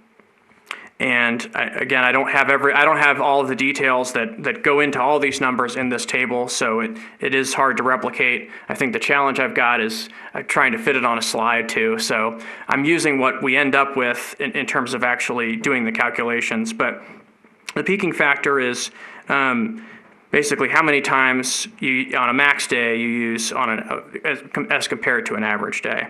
So for example, single family uses 1.48 times on a max day what they use on an average day.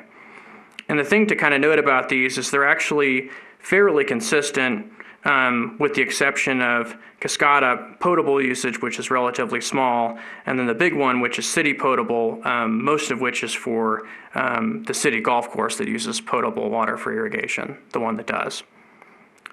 So that's a big driver of that 1.86.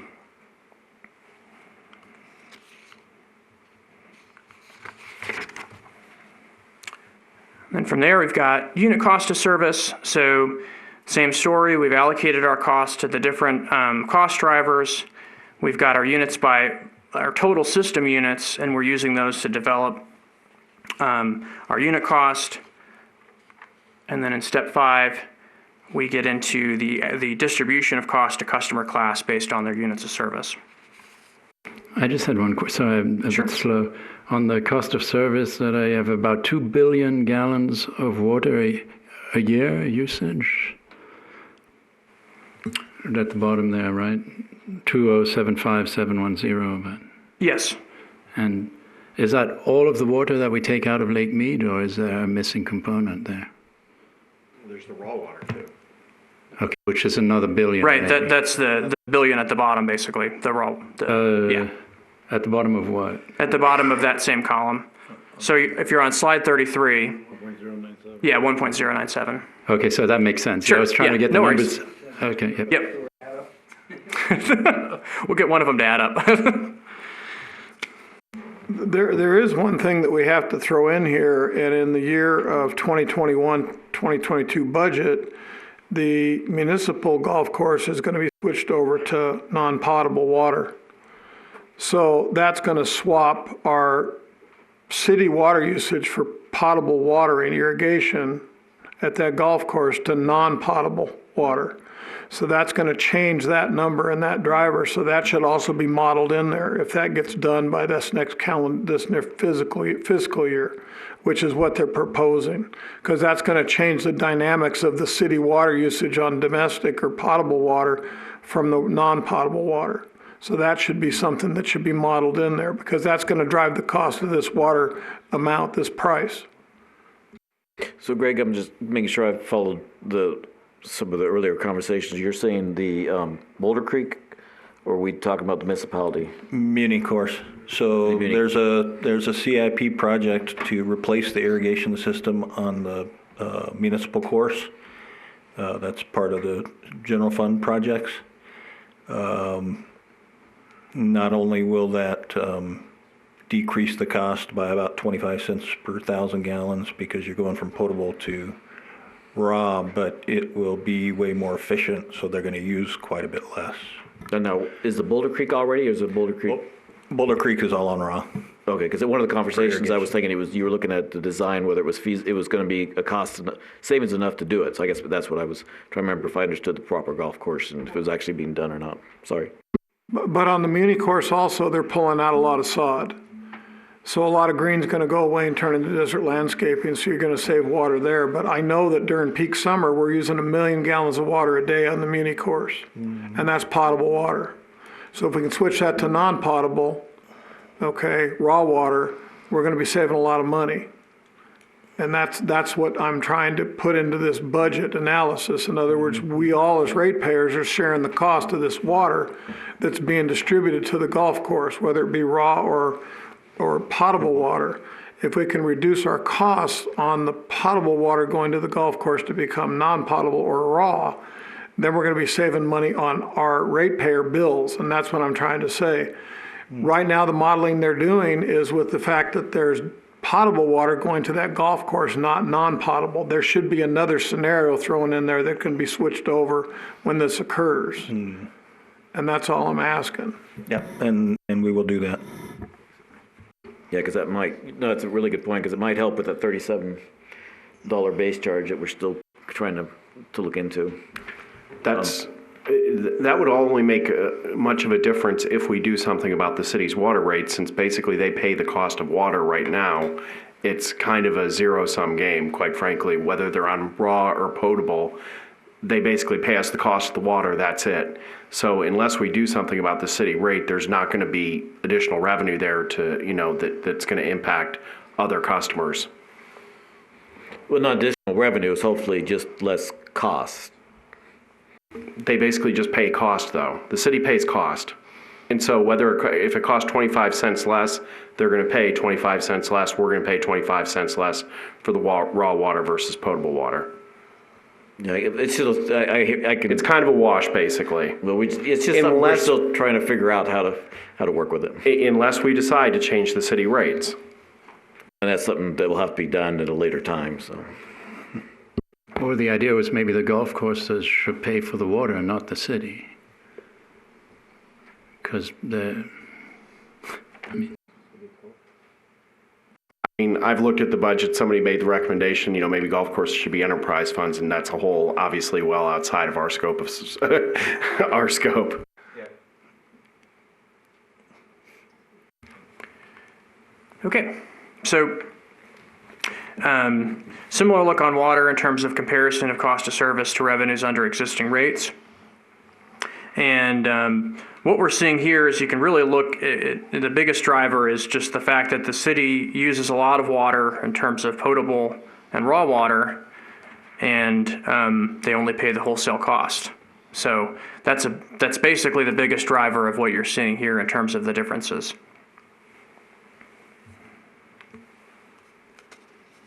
And here's the kind of higher level look at that, but it's the similar story.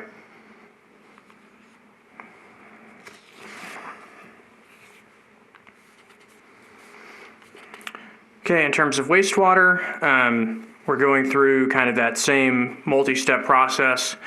Here we're dealing with obviously collecting customer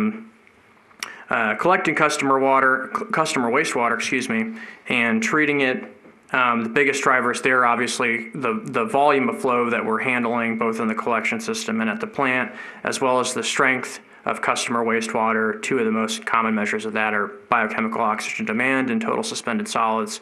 You'll see those kind of abbreviations in parentheses show up a few more times, but basically they're just measures of strength concentrations in customer wastewater. So again, similar process, going through units of service by class, unit cost of service, and then distributing the cost to customer classes.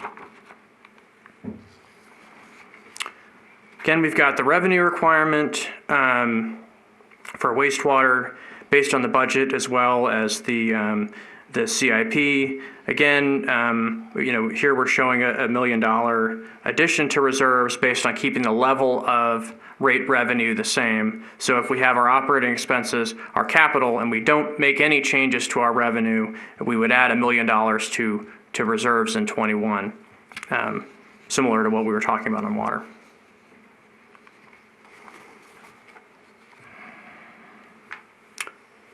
So from there, we start allocating things to functions. So similar to what we were looking at before, we've got admin and billing related costs going to billing, all other being split to either treatment or collection based on gross plant.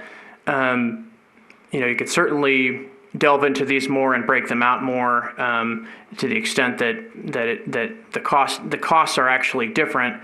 But in general, it comes down to the volume and the strength of customer wastewater in terms of what we're dealing with.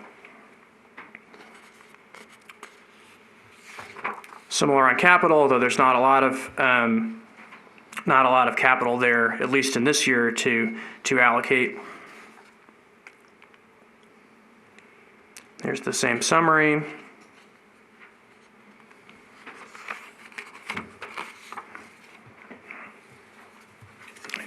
Flip these over because they're printed on both sides. So from there, we're allocating our functionalized costs to the different cost drivers. Treatment costs are obviously driven by customer volumes, a mix of volumes and strength, so we've split it 3 ways there. Collection system costs are driven by collecting wastewater volume from customers, so that's all volume. And then billing obviously is related to providing customer service and would be on a per bill basis, so that goes to billing.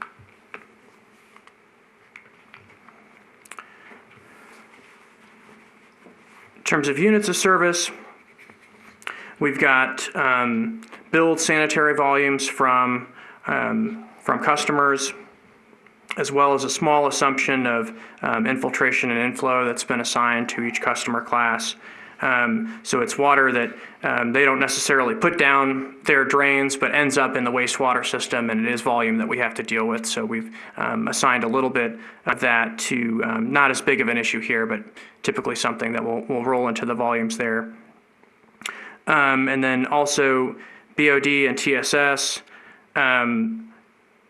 Generally speaking, our strength concentrations are the same. There aren't a lot of high strength customers in the city. So the BOD and TSS you see there are more driven by the volume because we're assuming that the strengths are more or less the same by class.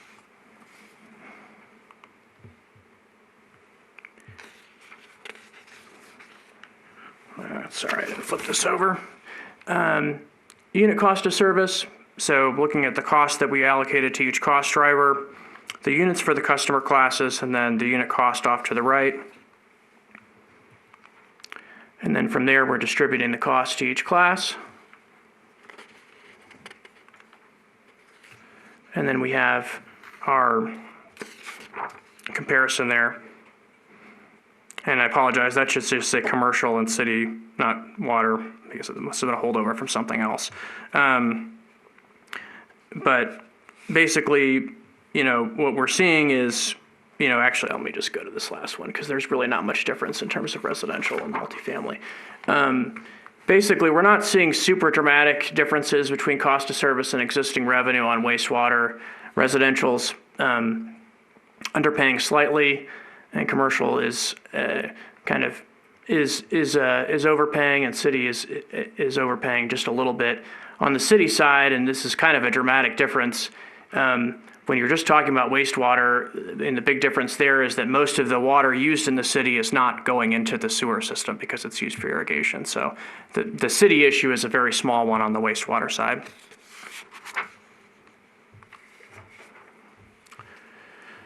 So this is a little bit harder to see on the screen, but on the actual PowerPoint, if you have it in front of you, what we did, which we thought would be kind of informative, is to look at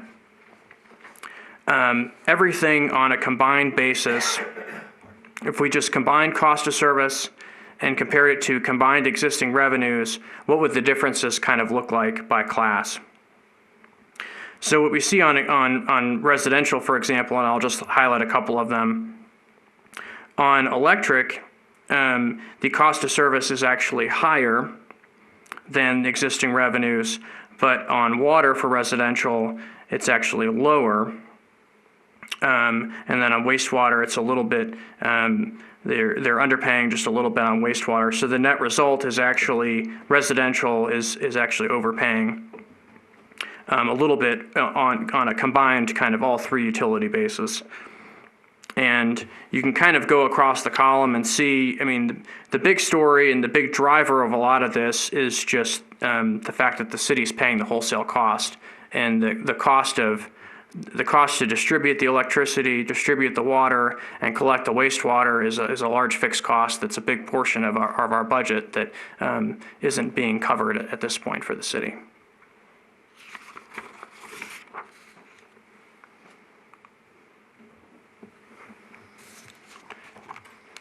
So that's the end of our prepared remarks, but certainly are able to take more questions. I guess I have two major. First off, is there going to be a suggested proposal with these to what you would suggest the rate system could be modified to do? Am I missing something? Okay,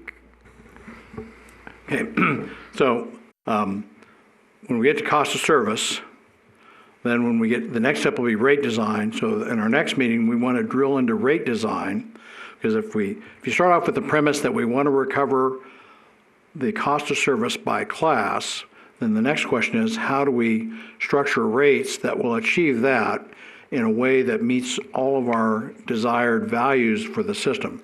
So certainly when you use water as an example, conservation is an important issue for water. So with our base, I'll call it our service charge. That service charge, there's a component that is S&WA piece, and then there's another $25 to $27. That's our portion in our existing rates for the residential small 5/8 3/4 inch meters. So that's higher than what we would typically see for that level of charge. So if we say, well, we want to recover meter reading, billing, collection, the cost of metering, that cost, then maybe that charge could go down to a lower number, say $6 or $7 a month. Don't write this down yet because we need to drill into it some more. But then the difference, right now we're getting that through the fixed charge, but then we could move that over to the commodity rate. So we have an increasing tiered rate system so that people that use more water will pay a higher price for that water, both reflecting their potential load factors they're placing on the system with higher demands during high lawn watering season. But we also want to send a pricing signal to get to it so that they'll use water more efficiently. It's kind of balancing that as well. So then some customers don't do as much outdoor water water irrigation as others. So everyone right now is paying a big chunk of money in that base service charge, and there's less emphasis on the commodity rate. So we can balance those pricing signals maybe, and we'll recommend what we believe would be appropriate for the city. So we'll make a recommendation, but in the end, there's a lot of policy issues that need to be dealt with. Certainly one of them would be, should the city pay for not only the cost of the wholesale cost of water and energy, but also for a share of the infrastructure and the cost of delivery to them. So we'll give you a recommendation. Well, starting with from a cost service standpoint, here's what we believe the rate would be.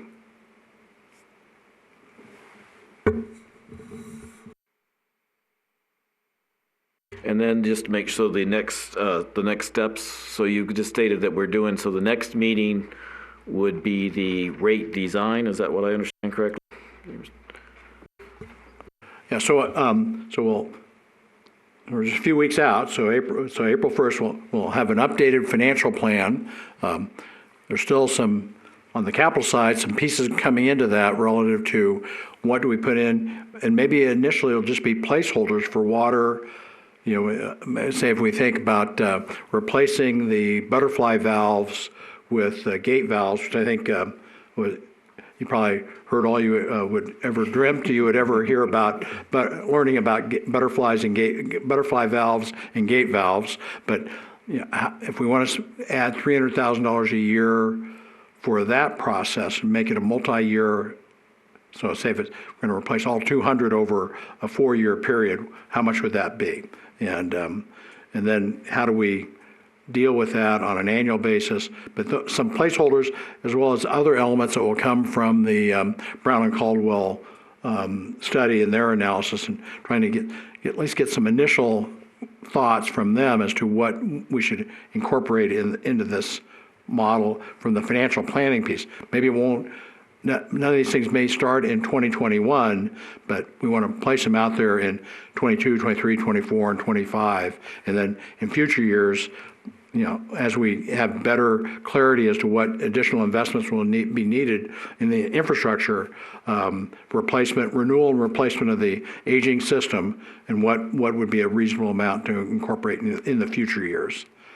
But hopefully the backbone system, certainly on the electric side, we'll get that taken care of, and then we'll be down to a more routine level of expenditures out into the future that will be more manageable and less of a customer impact. Okay, so that's, and if I understand correctly, the April 1st is just a report. You're not planning to be here in person, and there's not planning of a actual interaction or workshop or anything on that. Presentation, I should say. I was planning on having them here if possible, yes. Well, the problem we have is that we were focusing on the report on that time, and see, this has been an hour and 40 minutes. Right. And it depends. I don't mind. We need to do something. We need to keep going forward. Well, the other option would be do a separate workshop in April. Which we were still looking at the dates on that. Yeah. And I guess it's just a matter of, I guess I didn't expect, I'm not sure if the rest of the committee did, because we had talked about trying to keep the April 1st meeting a little bit lighter so we could try to get the focus. Now, so your information will help us. It's just a matter of what we need to do, because that's the overall issues that we're having is okay. We've got the capital carryover that we know. So as one of the points you pointed out a partial part of the capital. That's just the 3.8 or $4 million that's being carried over. Looks like we'll have additional amount carried over also. So most likely for next year, it's going to be even higher than 11.9. And hopefully we can get most of it. So it's a good chance that 2021 is going to be a high year instead of, I think, when the one study we're looking at was possibly 22 or 23 that was the high year. And if that's a high year too, then we've got to figure that out. So we've got the 5-year capital we need to look at. It would be nice to understand the 10-year, because then it would be sort of understanding, maybe it would sort of fit into your rate study for overall. That doesn't need to be until, I guess, around June or so. But that would say, okay, are we looking in the 10-year plan? And we all know I understand how the 10-year plan goes out. But if we're looking and trying to get the backbone done relatively soon, and that last 5 years of that 10-year plan is less, then we could that would help our alternative studies aspect going forward. So I don't know, what does the rest of the committee think about April 1st or additional time frame? What do you think? Would it be helpful just to have the financial plan portion April 1st? I thought that's all they were going to do. Well, we were going to talk about rate design as well. We could push the rate design piece out. I'll let Bill chime in here. Yeah. So we can get the updated financial plan. I think that would be informative for you for what you have on your plate for April 1st, and then that will also feed in then to the updating the cost of service revenue needs. So what is that overall cost of service? And then the rate design would be, and we can do that, and maybe it would make more sense to do that in another workshop later in April, or even early May. Greg, what do you think? I'll just go down the line. I like a second meeting in April. I want to get this thing off our plate. We're just getting jammed up too much. It's all backing up. We're talking about, you hit upon it very lightly about the water charge. 80% of the people in Boulder City do not understand that the raw water debt is included in that monthly water charge. Okay, when you talk to somebody, they're just totally oblivious to that. Why are we paying for the raw water charge on our base service charge? That's why the base service charge is so high. Okay, it's not something that we can shirk off. In other words, if you turn off your water at your house, you're still going to pay the base rate. You're not using any water, you're not consuming it, but you're still going to pay the base rate. We have to pay that raw water debt down. That's what people don't understand. When it's all jumbled into one service charge, whether it be electric, it be water or whatever, we've got the electric pretty well ironed out. $10 meter charge. Boom, that's it. Nothing like that's on water. It just says water-based charge, $35. Everybody I get nailed by is going, what is that money going to? They want to know. I hope the next bill that's coming out, the blue bill we'll call it, will spell out some of that instead of just being combined into one charge. Because the problem is that we've got, as a committee or a group, we've got to figure out where this money is going, how we're going to push the next budget out, and we've got money in the capital improvement plan that is not going to be spent in this year. We can't spend it before June 30th. So that's a number that we have to give our rate study guys and gals, if they're back there in the office working, the numbers that they can work with. Otherwise, all the work and effort we're doing with this study and everything else is going to be out of the water because it just doesn't make sense. We've got so many open-ended things. We're still looking for this missing $20 million in the utility fund. I see admin costs going through the roof. Does the rate study group know that our water meter reads and our electric reads are done by the same gentleman at the same time when he walks by the house or the business? It's not two separate meter readers, it's one.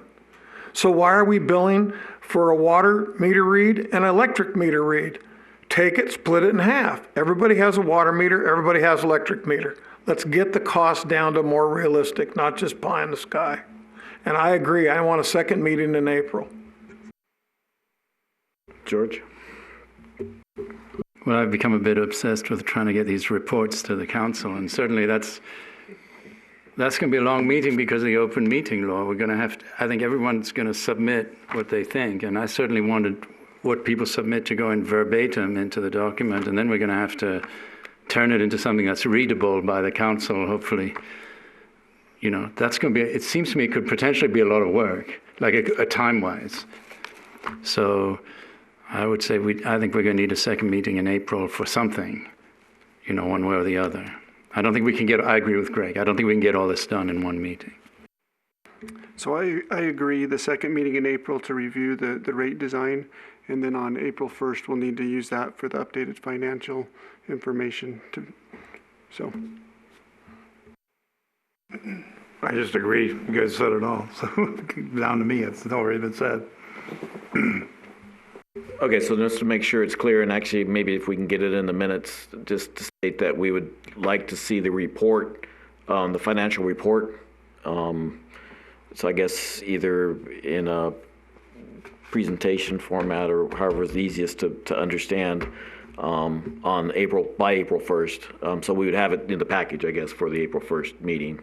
And then have a meeting, which I think we were talking about would have to be the 13th or later, if that's doable, April 13th or later. Yes.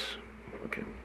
And I'm going to look at Bill here, but having a updated financial plan by Yeah, when we have to up yeah, is doable. yeah, I think that is doable, and I'm just saying when you slide deck is always nice, but I think I was talking to Colin about can we get some words, some text and tables to go with it, so we can have a slide deck on the updated financial plan, and then see what we can do to get a report, a written report to go with it, so that describes that you can't just see on a slide deck. No, because is it too much to ask, or is it doable to even get, like, I don't know who all has it, but if we have an Excel file so we could actually calculate. We were having problems with some of the numbers. You'd have it in the spreadsheet. You could sort of, because eventually you're talking about a rate study or model that I think I thought we were supposed to have access to down the road. And this would be something similar if we got, instead of a PDF, it would be, or a a small file that goes with the PDF. Is that doable, or is that asking too much, or we have issues? Too much problems? I don't think that would be available then.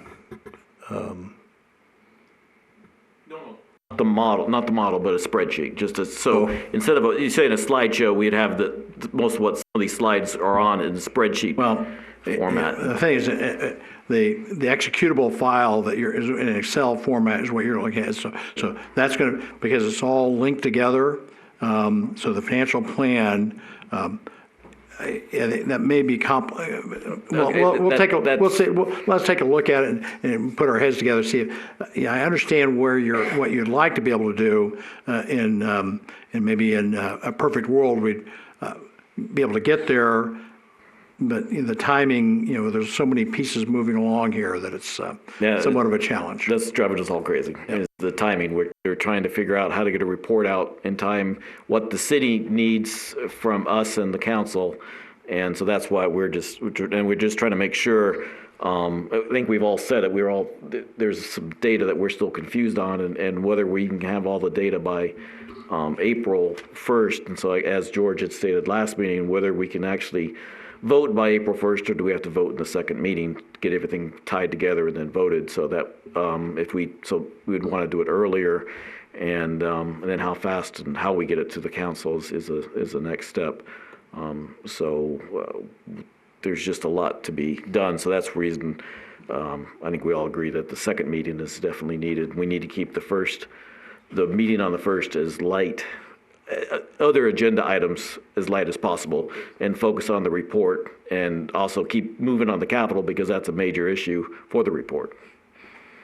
So Larry, really quick, just to build on a comment that George made earlier, on this topic of data confusion, the more that we can have text, footnotes, source citings, all that would be ideal. So please look into that as much as possible.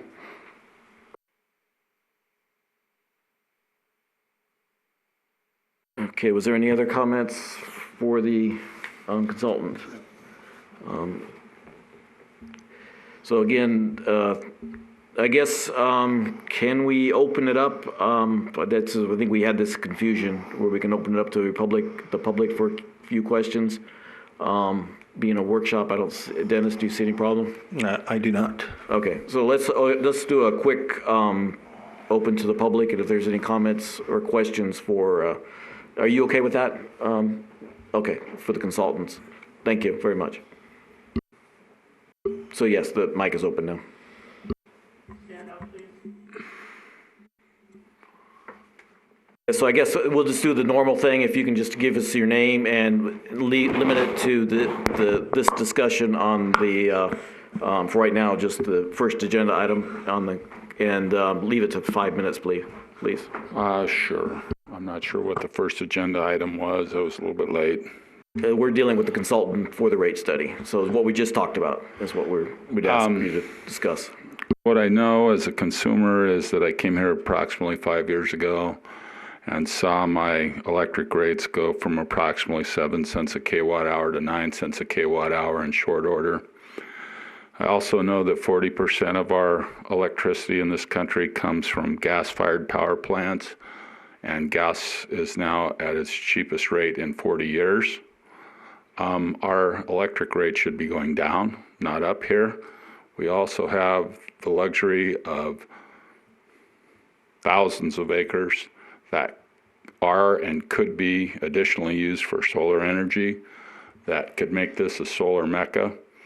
Like a number of cities to the west of the Continental Divide, where the cities themselves and the people of the city actually benefit by the production of electricity in their areas. I don't see why we can't be one of those cities. We have everything it takes to lessen utility rates to the people that live here, to create an incentive for clean businesses to come here because of our low utility rates, and yet our utility rates have been rising until recently. They were on an automatic increase. I think those that were participated in putting an end to the automatic increase. Water, that's another story. We're getting most of our water from Southern Nevada Water. I believe even the raw water may be coming through Southern Nevada Water. I'm not sure, but I believe that's true. We're kind of hooked up with them for better or for worse, and I'm not so sure how much can be done, but I can tell you if Boulder City turns into a Dust Bowl looking town with nothing but desert landscaping everywhere and dirt, trees dead and whatnot, that it won't lure much tourism with that kind of a presentation to the rest of Nevada. It's always been known as a greener place than the rest of Nevada. And we have to keep it greener. Even if it means that we use more water than perhaps is, well, what can I say?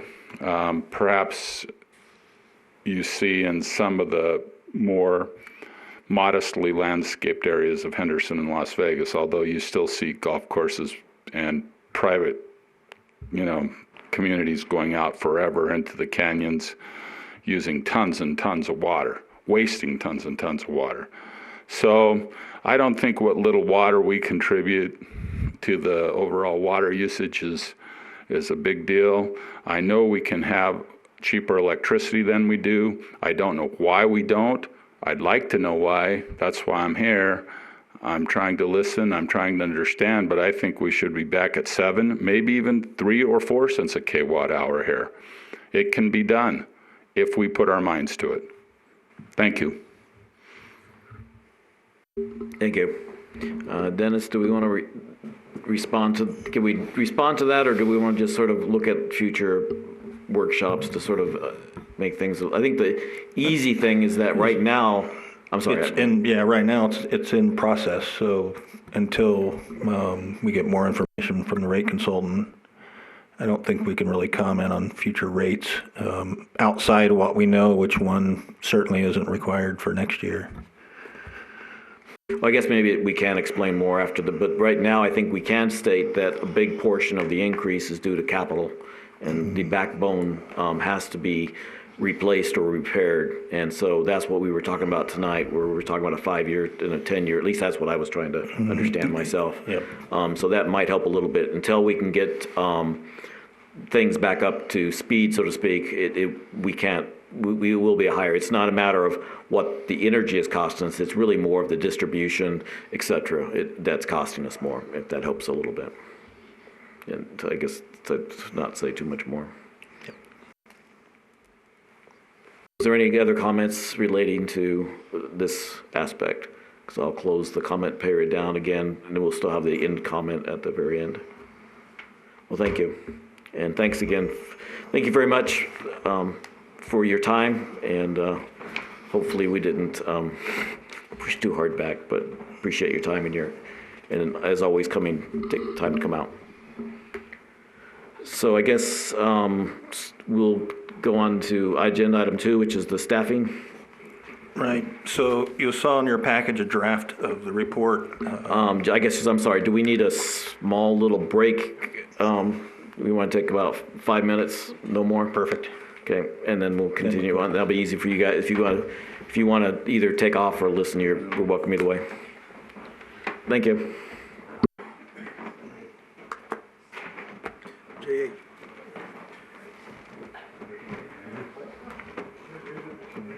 Why do I always have to be here? Mike don't ever show up. What's that about? Huh? I'm sorry, Holly, are you ready to start back again? Okay, thanks everybody, and we'll go back again. I guess, George, we'll just hear us again, a quick sideline.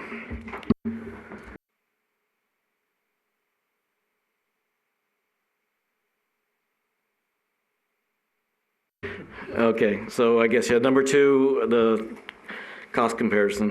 Right. So in your package, we provided the report. It's just a draft high-level report on how we came up with our numbers.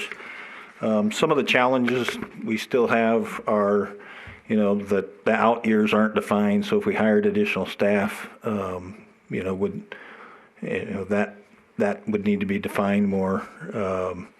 We certainly believe there's plenty of work clearly in the first 4 years. If they do capital projects internally, they certainly can't do them with the staff they have now, which is what this shows. And so I guess I'll just open it up for any comments or questions. But what I'm seeing is we need a little more data, and I would suggest if we table, what I'm thinking is we would table this for now and continue to work on it, over maybe the next 6 months, and see if it continues to make sense and answer some of the questions that are still outstanding, specifically with regard to the amount of work in the out years. And so that's kind of where I am with this assessment. But I don't know if any of the committee had any comments or questions that they'd like to throw back at us. I'll start at this end. I'll start Howard's in first. So do you have any comments, Howard? I don't. At this point. Keith? So one question, going back to a comment that I believe Greg made at one of the other meetings, is within the industry you can essentially hire people for short durations. So when you're saying that the outer years, it's hard to see what the work requirements might be. Are you looking at hiring for the long term, or is it? We would look at hiring for the long term. The concern with the short term is a couple of things. One, I'm not actually sure we'd be able to fill them because of the demand for linemen right now is incredibly high. And they're going to take full-time permanent positions before they would, take a short-term contract type position. So that's the concern there, especially in today's environment. That environment could change, obviously, but that's not what we see in the very near future. Just for the amount of work in the Southwest alone, high in demand. Those positions are very high in demand. So.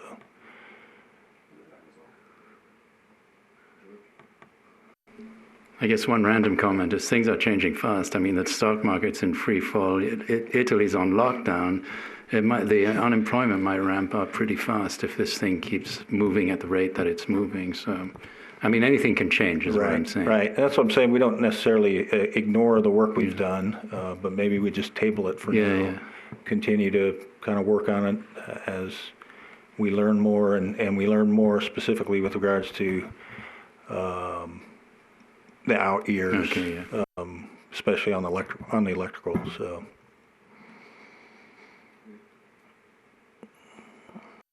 I don't mind tabling it, but right now we're doing the drone flyover, and they've already found 156 poles that are red, so that's a start. That is, agree. We need to take, and something I've been harping about for 2 years, is we need to get a backstock and the backlog and some material stored to where if we have a problem and a failure where we drop a couple poles, we don't have anything to replace them with on a rapid basis. You can always hire guys out of the hall as a temp call. There's boomers all over the United States. That's all they do is run from crisis to crisis and make money. Okay? The thing I'm worried about is when we get a high wind like we had many years ago that took down the single catenary wire going across the gorge to take and build the new highway bridge because, we only figured it at 90 miles an hour, not 100. And I see every time I drive out of the neighborhood, I look down Adams Boulevard, and boy, those poles are looking awful dry. Mm-hmm. And if you don't want to replace them right away, you better get some steel bands being built, and we'll start strapping the poles, because when they start wiggling back and forth, all the fibers in the poles start cracking, and we have them come down on the street. It'll take a whole bunch of them down. Yep, and we totally agree with everything you said, and that's why I said as we populate that data, this may make way more sense. Yeah, and what I'm saying is we've got to start stockpiling some material for a rainy day. I mean, we've got a purchasing agent on staff now. We need to start buying some material and stockpiling it. We can save 20 to 30% on material costs just by not paying the overheads and the markups. Right. Thanks. Yeah, a few comments. I guess just to ask the hard question, is there a way we could just hire one or two instead of three, or even just like one to start off and see And the other thing you had in the report was that that are using our own equipment or trucks and stuff, if I understand correctly. So our equipment is cheaper than using contractors' equipment. So would one person be able to, would you need one or two to use our equipment? I would two, right? So the minimum you'd need to hire is two to get more of the full effect. Right. Or a better effect. To take advantage, yeah. And that's what I'm just asking, so that's some of those things. So that would be things that I guess would be a little bit, a question would be, there again, sort of I guess I've asked a lot of it, is you maybe two scenarios. We do this or we do this, and if we start it now and then bring another person on board, if we really see it and we also see the use for it. But I guess the other question would be, two things I saw was that it would be best, I think, because 6 months, if you want to hire it and get things done in 2021, 6 months might be too long. Yeah. So that might, fiscal year 21. It might be more that we and I don't know what these type of time frame takes to set up. Is it a 1 month, a 3 month, or a 6 month process to bring somebody on board? I don't know, the last few hires, it's been 3 months probably. 3 months. Yeah. So if we looked at it again in June, then you could at least get a partial activity going in Right. part of it. Because the other thing too is, like you're saying, as you said in the report, the 2 big years are this current year and next year for the 4 kV anyway, and then there's some other. But if you could modify the report to drop 2020 and bring up 21 or so, because 2020 we're not going to get any advantage of. Right. And so just say the first year would actually be 2021 in the report, that helps a little bit. Right. Well, and you know, the difficulty too is the time, just like some of this other stuff, is the timing with the budget. Right. You would have to come back and amend that if we were going to choose to add people. Right. But I guess I think if it makes sense, then I don't think we necessarily want to push it off for 6 months. Okay. But and that's fine. We probably, and I would say, can we look at maybe only 2 instead of the 3 and just see how feasible that would be? And maybe we get through some of this other hard stuff and we'll just bring that back in 2 to 3 months. Right. Yep, we can do that. Okay.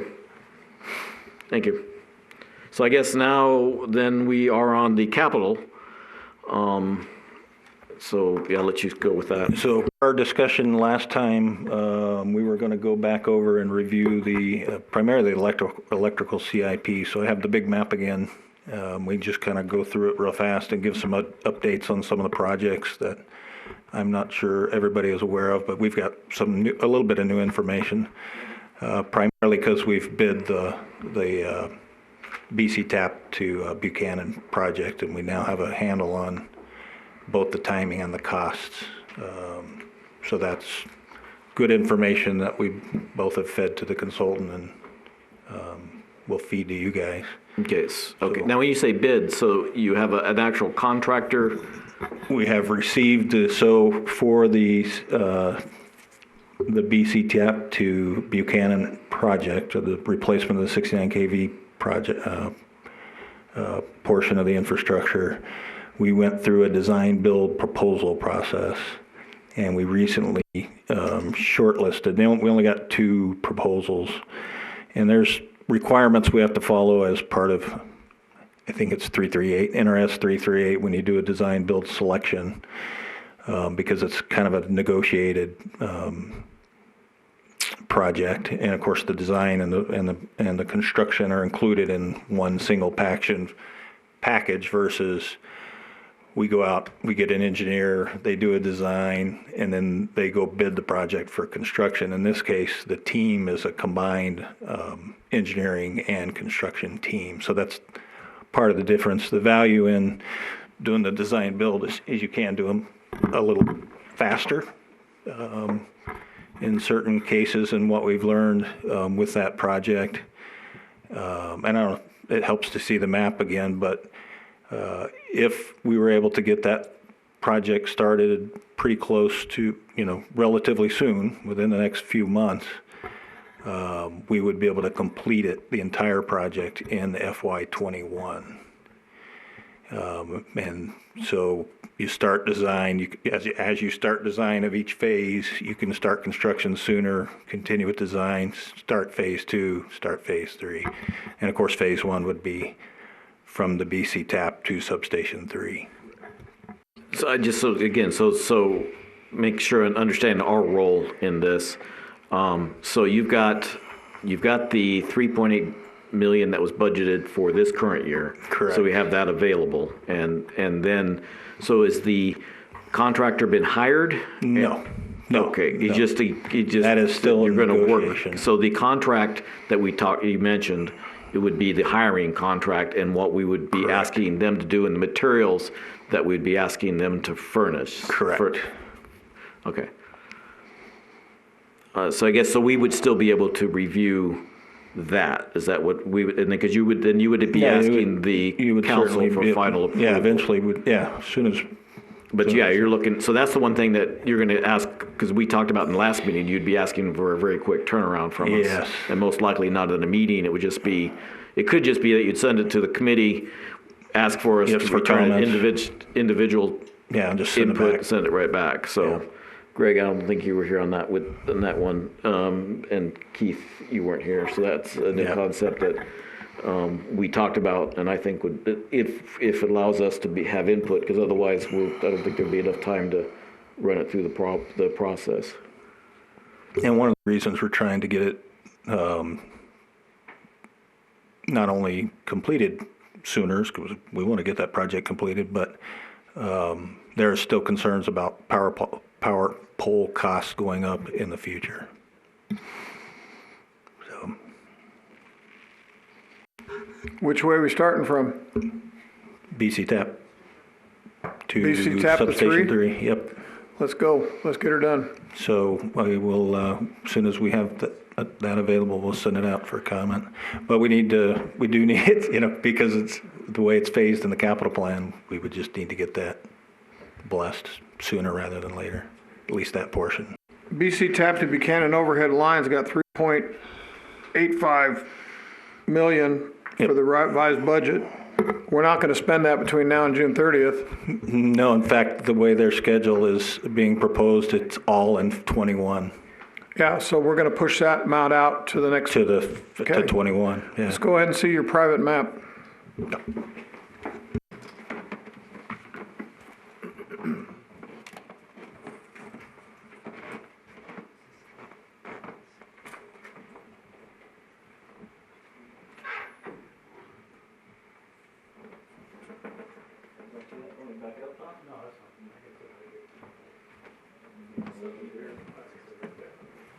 So just a reminder, the project we're talking about, that's this project here. So that's essentially the 9+ million for the entire thing. We're rerouting it then. No, that's not the jog in it that I've seen. Yeah, I don't know if this matches the example or not. That's not the jog in it that I've driven. This is a cartoon, so this is just a cartoon. So. Yeah. Well, I don't want to pay for extra circuit miles. Yeah, for sure. I understand. Well, let me get out of your way.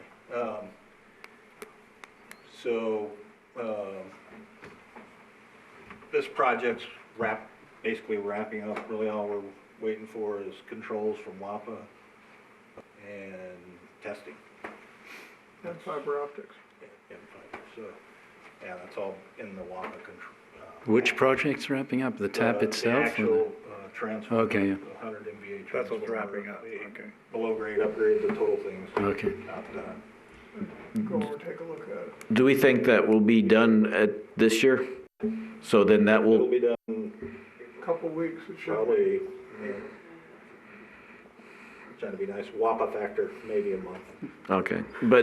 So that will close, will you close that one down and then do something else to get the final testing? Because you won't be able to do the final testing until you We'll be able get, to do the testing Internally. internally. Because you And get- eventually we would be able to test it. They when can- this piece is done. No, they can push to substation 3. They can push to substation 3, but they can't fully load the transformer. Right, because of this Right. existing That's a conductor. weak link there. So as soon as this new piece is done, then you've, Now you got enough load to take it. No, because we can't grab 100 MVA. Okay. yeah, we don't have Okay. that much. yeah. But we can send 100 MVA a different way if they do the engineering on it. And I've done that before, and that is you circulate current through Mead Sub. All right, so they can kind of. Yeah, we have to get with WAPA, and WAPA has to get a game plan together on that. Right. Okay, well, that's, because that's two projects that have been, because that was a long term, and it'd be nice to see that, and then your Buchanan one, so. And so, I won't get into too much history on that. The history with the loop really started with a discussion with NV Energy many years ago to get capacity out of that connection. Yeah, they wanted $1 million. They wanted $1 million. We said it's cheaper for us to do this, and plus we would get the radio. And that was $1 million annually. Yes, that was $1 million annually, so. That's crazy. We did. And there was no guarantee that they'd give us the power. Okay. And we did meet with them one more time in the last 12 months, and their story didn't change, so. So the tap is Our decision to do the loop was the right decision, clearly. And in the 3 years we've been arguing with them, with the 3 years we were arguing with them, we've damn near paid for the loop. Right. Just we'd have paid their fee. Now the loop, we're talking about this connection, show them where that Buchanan and Adams is, right there. So we're just gonna follow Adams all the way out to the end of substation 3. And the thing they're talking about is that substation 2 behind the ball diamonds is gonna go away. Yeah, so this Because gets decommissioned in 24 that months. upgrade, that'll be great. And both substations 1 and 2. Oh, okay, so that's the one on that, okay, I got Yeah, you. they will eventually go away, that's why they're phased in these outer years. Right. And they're old transformers, and there's safety issues with both of those, significant With safety the issues with both compo- 1 and 2. Okay. Yeah. So, So and that's what's it's, driving those. Yeah. Also, when this is done, this will be way more efficient. yeah, the losses won't be losses. as hard from 4160 to 7.2, it won't be as bad. Okay. So All the right. substation, I don't know if I'm getting ahead of the game, but the substation 1, substation 4 feeder ties, that's allowing us to get rid of 1? Yeah. Okay, so anything that we're looking at 2 and 1 is getting Getting ready to get rid of it. Get rid of it. Now, are we having any issues with close down, or what do we call close out issues? Wouldn't be the best way to say it. No, but I do strongly believe is Yeah, that, you said 24 is when 2's gonna go? Yes.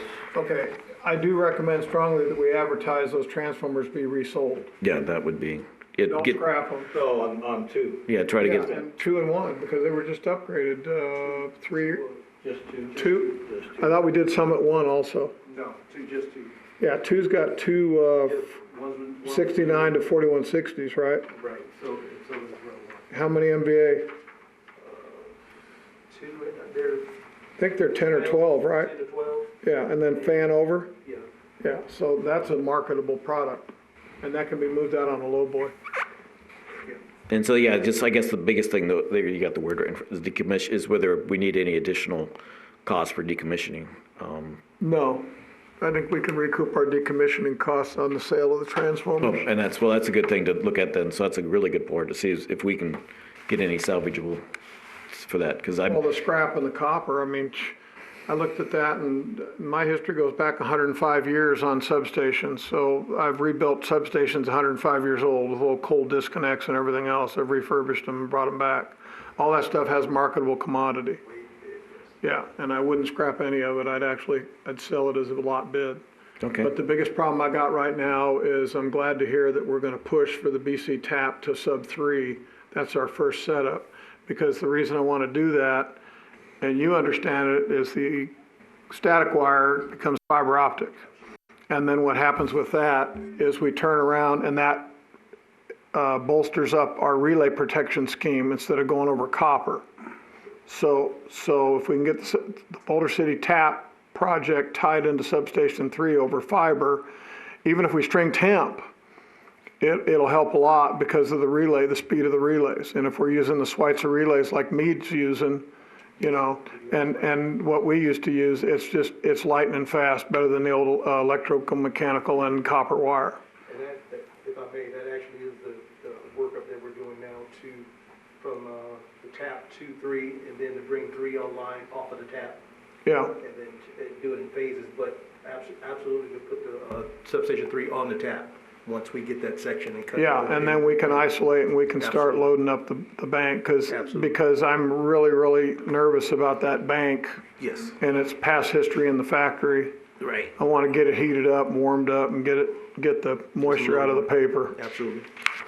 And one thing we have to do, and this is something that the committee doesn't know about, but that mineral oil pipe for the conservator fill has been whipping around on that can like you won't believe, and it needs to have a brace from the ground up. It can't just sit there free, hanging loose. We're actually gonna remove that because there's no need, so we're thinking about, Just relocate it to the tank wall and bring it down. Trust me, you're gonna need it. Once we burp that can and it goes under load, you're gonna be surprised what the reservoir looks like on that conservator. Oh, I've dealt with all this. This is old hat. The 250 MVA cans, no, I'm used to anything that size and smaller. So the remainders that you see on here are replacement meters that are, you know, I know one of them is the Mendota to San Felipe. yes, 53 to 33 time. That's the green one, That's the green one. green one. That's gonna be a nightmare because that's all rock. Now, so just to keep our terminology, or maybe the terminology needs to modify, I've been pushing for the backbone. Yeah, And, that's part of it. and that's still, okay. Yeah, most of this you see, other than some of this like Claremont conversion, that's really more kind of distribution So that's, related. So is that something we might want to try to, because Claremont, is that the one for, no? That's the one that needs to be, It has to be done. It's now, okay, Yeah, but like this Red Mountain, we could kick that out a year, okay.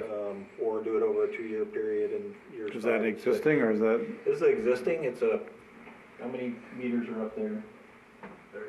35 meters. It's just old. It's really old. Mhm. And it's the geography's a little Yeah, it looks pretty rough. rough. so, Yeah. Yeah. If you drive up there, you can follow it for a ways, but Is that all, it's is that the all mountainside. aerial type of work or is that under? Yeah, this is all It's area. all overhead. It's all overhead. Yeah. And the thing is some of that area is inaccessible to the current new truck, so it's all gonna be, So it some makes of it might more be chopper. difficult. Yeah, more difficult even, Yeah, well, so- no, the chopper might be brought in to bring the Sure. poles up the line. I would say it's Very a good likely. chance, or you're gonna be plowing. So is most of this overhead that we see as far Yes. as improvements, that's all overhead? Yeah. So what's the, so for this year, so we're looking at, if we just go down the line really quick, excuse me, for 2021, the one we're trying to come to conclusion on. So the 500 gets us, the 5 million, excuse me, the 5 million on the BC tap, that will be able to allow that to be completed in that year. Yep. So, and that's the backbone, that's a major one. Now, That go ahead. total cost is gonna go up slightly, just because of the bid cost from what we had in the budget. Okay. Less than 10. Above 9.1 or? Yeah. Oh, above okay. Yeah, because the material is not procured yet, so you're gonna have escalating costs on steel, especially with what's going on right now. And that's, Max number, but we were within 10%. yeah, Okay. 10% isn't acceptable at this point in time. And just to clarify, I'm not trying to get in the way to slow the process down and cause it more costs. It's just, we can I get an understanding, that's all. Yeah. Now, so the 1.2, is that something that we need to keep that moving forward, but is it something we potentially want to put off for a year to see about the internal? Because What's we've that? got, the 1.2 4KV. You just keep going on the contract they're under for Right. now until we came to a decision on that. So I'd leave it in the budget until we make that decision. That one, the 4 kV overhead line insulator change out, but that's also where that $900,000 is coming for some O&M maintenance contract with them. Right. Right, that would be, because we have the one contract now for 20. That would be, go back out to bid or amend or however we take care of that. Or if we made a decision to do it internally. Well, then that would actually be a good time we need to make the decision. It's probably good, okay. But I would suggest it stays in.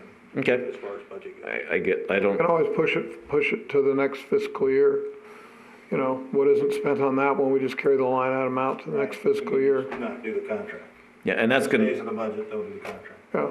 Right, and that's what, I think that's the thing that we need, before the end of the night, just talk about the carryover a little, carry over the projects. They'll help understand a little The things most more. critical projects right now are the BC tap to Buchanan and Adams, down Correct. Adams. That's the most critical for the next fiscal year, at least the BC tap to sub 3. That'll complete our link to allow us to take and use the, help me out, the 230 kV. No, 230 kV is the line going down river for the feds. So they're going to be responsible for doing the switching on the 230 side. We pick it up at the 69. Correct. Okay. So that needs to be done from the tap to 3. And if we get the conductor sized correctly for the 100 MVA load potential, 54. what are we running? 954. Okay. We get that done all the way to Buchanan, that completes our circle right throughout the town. And that's our biggest. Now you got your loop. Right, now I got my loop. Now what I can do is if we lose a segment between Adams and Hemingway Valley, we can power them up through the new 69 kV. It's rolling down. Right, okay. And then we can also keep them running down towards Meade. So we don't have any dark anywhere. So that's coming from here then? Well, that's our original only circuit coming into the town. Right. And then at Adams and Buchanan, it taps. And this is a shared Shared circuit. with NV Energy. Yeah, the outboard side is us, the inboard side's NV, and that's where we're gonna tie on. Okay. And they told us $1 million they wanted it for that tie. Well, they wanted that tie. And that $1 million was not the ability to have the electricity. If they have extra, they would we'd be charged for that electricity. That was just to close the Yeah, switch. they're Yeah, that's right. at the high cost. 25. There Only up to was, 25 if you days. wanted to reserve or have capacity, there was a whole lot of Yeah. charge for that Yeah. as well. Yeah, those charges can be added on quickly for other things they add on to electricity. It's ridiculous. That's amazing they came up with that cost. I mean, Because, already tried to sell it. no, because it inconveniences NV Energy with Lake Las Vegas. Yeah. Because that's their circuit to feed Lake Las Vegas and also National Park So Service. if you wanted to power, you're gonna have to pay for it. Right, oh, yeah. And then the other thing like we're talking about, San Felipe's That's a major been one. having all kinds of failures lately, like over on the Gurley Streets. They just keep losing stuff. Now, so is that 500,000 actually gonna be enough? Does that need to be changed for this year, Or we'll be for able to. 2021? For 21. 21, yeah. So what does that need to be done? Well, we need to get a proposal together, and that's all rock work. Basically, you bring a rock saw in and you start cutting trenches. Now, we talked, the last time I ran into you, we were talking 6-inch conduit, Yeah. It'll be twins, and then 1 million backbone cable, Yes. aluminum. So you're talking some, a 2-foot wide trench. 500, well, total is 2 million. Right. But you're asking for 1 million next year, 500,000 now, 1 million next year, and 500,000 Well, 23. So what do we need to do? Because that's also contingent, on sub 3 as well, because that will go a long way in taking the load from sub 3 when we have to take sub 3 down for a rebuild, which I think is in 23. yeah. So, and that's going to be one of the major circuits, because Yeah. right now that's a one-odd Well, feed. you got sub 3 is Yeah. 2022. How do you take down the substation? You have to have a bypass circuit, which is what the million's gonna do for us. It's gonna come off of 5? 5 and 6. Yeah, 5 and 6 How's it- back. Does it route down to 69 kV then? No, it goes, Comes back this way? 5's down by the, yeah. It comes back this way, And it's gonna come back up Georgia, right. and then San Felipe, and then over. Okay. And then that brings up a good thing, because if you're gonna rebuild 3, let's take the steel out of 2 and save it. I mean, if we can push that, if we can get rid of 2 sooner, you got all your steel, all your parts and everything to upgrade 3, unless you plan on just bulldozing No, 3 and 3 is starting over. down from stem to stern. Okay. Bulldoze and All right. building, yeah, absolutely. Now, so Substation. in relationship to, I'm sorry, go ahead. That'd be a whole Hayward. new substation then? Yeah, 3. So, Okay, I'm sorry. that's fine. So on circuit, so I'm not skipping San Felipe, I'm just trying to see, sort of negotiating here. Circuit 40, you got 45, 61, 62. What does that do? I'm sorry, go ahead. That gives us a backbone tie in Hemingway Valley. Right now, that's all just one-aught cable from down Marina to Pinehurst and Bill to Pacifica. All this basically one-aught fed. 12 kV. Well, Right. And so I'm assuming it needs to be done as soon as possible, but is there a possibility we could sort of swap it? We could put more money in San Felipe for 2021 and use more and switch that to 2022? Absolutely. Sort of swap a little bit. Yeah. Well, also remember down there at the bottom where we're talking about in Hemingway Valley, that's where one of our lift stations are. If we lose our lift station Two, for actually. sewage, Two, actually. yeah, two of them, we're gonna be in a real big problem. Right, right. But I guess that's the question though. Your one pump will. Do we need to increase the money or can we sort of work a little bit with both? We can play with it a little bit. Okay, so the question is, do we move it or do we just leave it there or reduce the funds a little bit, put 500 out of the circuit 4561 and move it up and put $1 million into San Felipe? And Well, I've then also move got- it over. So you start it. I've also got 200,000 for mapping that's not being utilized because it's being done in-house. I wanted to give you a little bit of that too. Yeah, but no, that's carryover. That's another story. That's the story I want to get to But what I'm saying is later. if you're looking at stuff that you're looking for funds, that's $150,000, $200,000, which would go towards the Hemingway Valley project. No, unfortunately, right now that just means we have less to spend. Yeah. It comes out of from what I'm understanding, it comes out of the 26 million. That Carried forward. It's going to be pushed into the 21 budget. It's not Right. canceled. No. Yeah. Right. That's that's the thing I guess to understand So too. why don't I, instead of trying to fix this right here, I'll circle back with Marvis. We'll just have a revised consideration that we can send out. Yeah, great, and then we can discuss it more on the April. That would give us a better idea of what our report's going to be on and what we're accepting and all that fun stuff. Yep. Okay. Now that would be so. That's this. That's the 21, and so just can we go through the other ones real quick? Does it take too much time to go through 22, 23, and 24? It's your meeting. Well, I guess because if the problem we're having, at least I'm trying to understand, so is that George, you were putting a lot of emphasis on the 5-year capital plan. And so if you want to say that we've understand the 5-year capital plan and we're going to do it, we need to, because the problem I've seen is that the couple of papers have given us reasonable understanding, but it's still a little bit hard to understand exactly what it's needed. And are they all part of the backbone and are they all needed or can they be pushed around a little bit? So I guess if we were going to give, here's what we recommend type thing, then that's where we're at. At least that's what I'm trying to make sure I understand. No, I think it sounds good. It sounds good, but it seems to me like the first 2 years of the 5-year is what we need to concentrate on and keep monies available for the 3 and then start carry forward, push around as we go through it. I mean, those last 3 years are important, but why can't, focus is on the front here. No, I agree with all that. And again, I think this one is certainly something. Okay. Yeah, that sounds like it's. No, I heard something differently last meeting, so. No, I said 5 years because that's what it says in the resolution, and so we should abide by that. It doesn't mean we can't emphasize different years more than others. Right. I mean, but we should review the 5-year plan because that's what we're asked to do, that's all.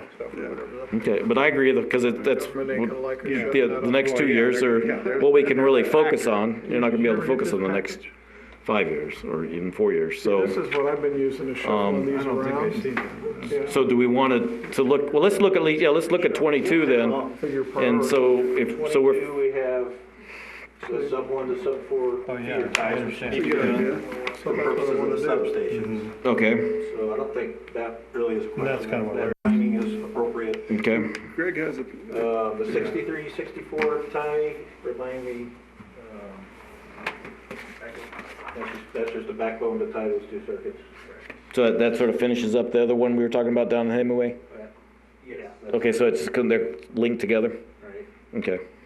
And then 22, we've got the sub 3 rebuild. And that one, if I'm hearing right, might need to be pushed out to a little later anyway, because you're gonna have everything finished to be able to do sub 3. Correct. So sub 3 might have to be pushed out another year, but we'll see what. we'll see what we're looking at on the ties, because both of those ties are contingent on the 69 kV loop, which we have underbuilt on that circuit 65, which will take some of sub 3, and then the one we were just talking about, the Mendota, will take some of that. So we'll be able to unload sub 3. So we have to have those done prior to being able to unload sub 3 anyway. So we'll have to have the Mendota done plus the 69 kV loop done, which will bring in that circuit 65. Okay, So that'll be our 2 ties. Because I think the advantage we have, and that, so actually, I guess for Rafferty's to be here is helpful, because trying to understand what cash we need and trying to understand what we need to get. If we didn't have the reserves that I understand we have now, then we would be. This would be more of a challenge. Yes, and the 3.5 would be, you'd be getting it in 22 to make sure you had it for 23. But since we have the money, I think it would almost be tighter and cleaner to say this is what we actually expect to spend, so we don't keep rolling everything over, because it's, boy, it's very, very, very confusing. And when we take this project, the contract to council, it'll be the total. Right, so the 21 we're looking at, but 22, I think, if we shifted, I think the 3.5 is what I'm hearing, we would shift that to 23. And that's a big portion of 22. And when you say 3.5, what number is that? That is the substation 3 rebuild. Oh, okay.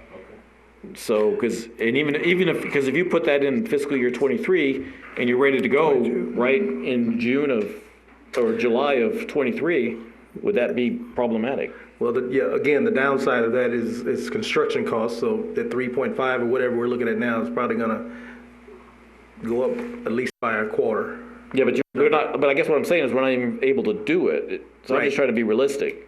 Unless but if we take Greg's idea and we work, and if anything we can buy on our own that the contractor doesn't have to buy, then do we need to put some money aside just to say, okay, we're going to buy specific equipment or something on our own? I found that in the years that I've been out here, steel doesn't rust in the desert. Right. No, it doesn't. I mean, I've had stuff out here since the DC Intertie from Intermountain down to, I've had poles sitting out in the yard for that length of time, and they call me up every once in a while and ask if I got a spare pole number such and such. Oh yeah, I do. Okay, so we'll look at that. Okay, so that, because it looks like if nothing else, you could at least split the money, at least split it, if not move it. Then you've got this. So we say that sand flip needs to be done. So that. Yeah. So it depends on if we put the 500 from fiscal year 23 into 22 actually. Yeah. So then we're going to have we're looking at maybe $1 million now and $1 million then. Okay. So that's something to think about for 22. So you say the circuit, the 63 is going. That's an important part of the connecting to in the lower, keeping the sewer from overflowing. Now the substation 1 and substation 4 feeder. So is that something that can actually be done in 22? The substation 1 to the substation 4 type fees. Oh, here. To a degree, yes, but they won't be able to be completed, or at least the ties made because of the different voltages. And is that something that if we do hire the in-house, they could do most of it? Oh yeah, most of it could be done in-house, with the exception of the civil, which would be contracted out anyway. So could do it just to sort of keep the monies and sort of understanding? Could we split the cost? Sort of puts 22 and some in 22 and some in 23? Yes. Right, that's what I'm saying, that's cheaper. Okay. Then we just got to figure out what we're doing in 23. Correct. Okay, and then you've got the feeder 1424 tie replacement. Yes. That's a cable upgrade, right? Yeah, that's all that is. Now, is that something we want to do, or is that can we do it? Yeah, we'll have to do it eventually because it'll be converted to 12 kV. So Okay. all of those, keep this in mind, all of the cable upgrades that we're doing will have to ultimately be done anyway. Doesn't matter when, but they'll ultimately have to be done because, first of all, because of age. Secondly, because the two substations, 1 and 2, which are now 4 kV, are being phased out. So all that I'm just basically negotiating right now. No, I yes, I'm not trying to push back. The cable we're putting in is 15 kV with 133% insulation? Yes, sir. Okay. So then I think, so if you guys, does that make sense? Then what we're talking about in 22? Yes. Now then on 23, we were talking about just the first 2 years, but the biggest cost in 23 is going to be the substation 4 rebuild. So does that get pushed out to 24? Because can you rebuild both of them in 2023? Okay. The plan was, now I don't know what the direction is now, which we'll have to get some guidance from that. The original plan was to take the two transformers out of sub 4, which are 20s, and use them at sub 3 and buy 2 new ones for 4. That kind of got scrapped. Okay. So the plan now is just to buy new all around. So from last I understood. Buy them now and park them. And that very well be what we need to do. So, but Why? But that being said, 4, if we don't do anything with 4, as far as utilize the transformers, 4 can be pushed out, yes. Okay, it's just because we're pushing money from 22 to 23, and so that means now we're gonna have a big 23. If we don't, first off, can we get it done? Second off, it would end up being a lot of money. So those are things I think that would help us. I think being able to say then this looks like something we can back to the city council. It makes sense. Yes. And it's just a major. There again, we could say this is part of the backbone. It gets done. It gets us more of a reliable system, et cetera, et cetera. Well, the biggest thing is right now, if you go San Felipe, okay, which is pretty rough, rocky soil, and you go dig that up and you get your conduit and you get your million in, you're going to be able to carry a couple of circuits on that million, okay, and that'll help sub 3 when we go to take it out, and it might be able to ramp it up, but it just depends on material allocation. And trust me, you don't want to store a PVC conduit, Schedule 40 or DB 120, which we should be using, out here in the desert. It just turns black and brittle. But you can buy your vaults, you can buy your cable, you can buy your stress cones, you can buy everything and store that stuff, and you aren't going to have a loss on that.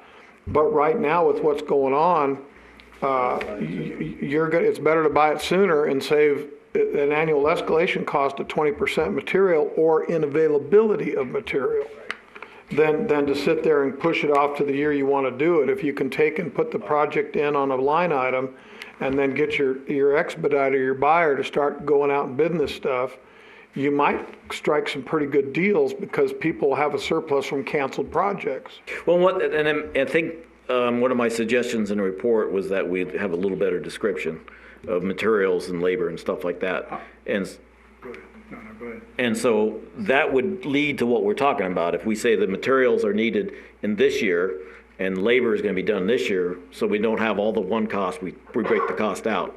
So we have the cost available. Like I said, the one thing that we do have advantage to us is that we do have reserve right now. Well, however you want to say it, to make sure it's the same. You have fund balance. Yes. Build the project. So we don't have to collect the money from revenue. The money's already there. Yes. And so I think we're talking the same language. Now it's just a matter of, I guess what I'm trying to do, because that's the next step is that if we can quickly go through the ongoing electric, then I can understand how we're going to carry it over and what money we're going to use, because we're talking budget and cash, and that's where I've been getting some confusion. To help, and then I think we almost have the full picture that will make it easier to finalize the report and get everything going. If we are looking at material purchases, how far out are you talking for a purchase? What is if we want to buy a transformer for sub 3, how far out is that? Like, is it a year or 2 years? Depends on if you can have a contract canceled on a transformer and it's sitting at a production facility. It can be on the shelf, because this is not, what we in Boulder City are trying to do is standardize our power voltages to where we're the rest of the industry.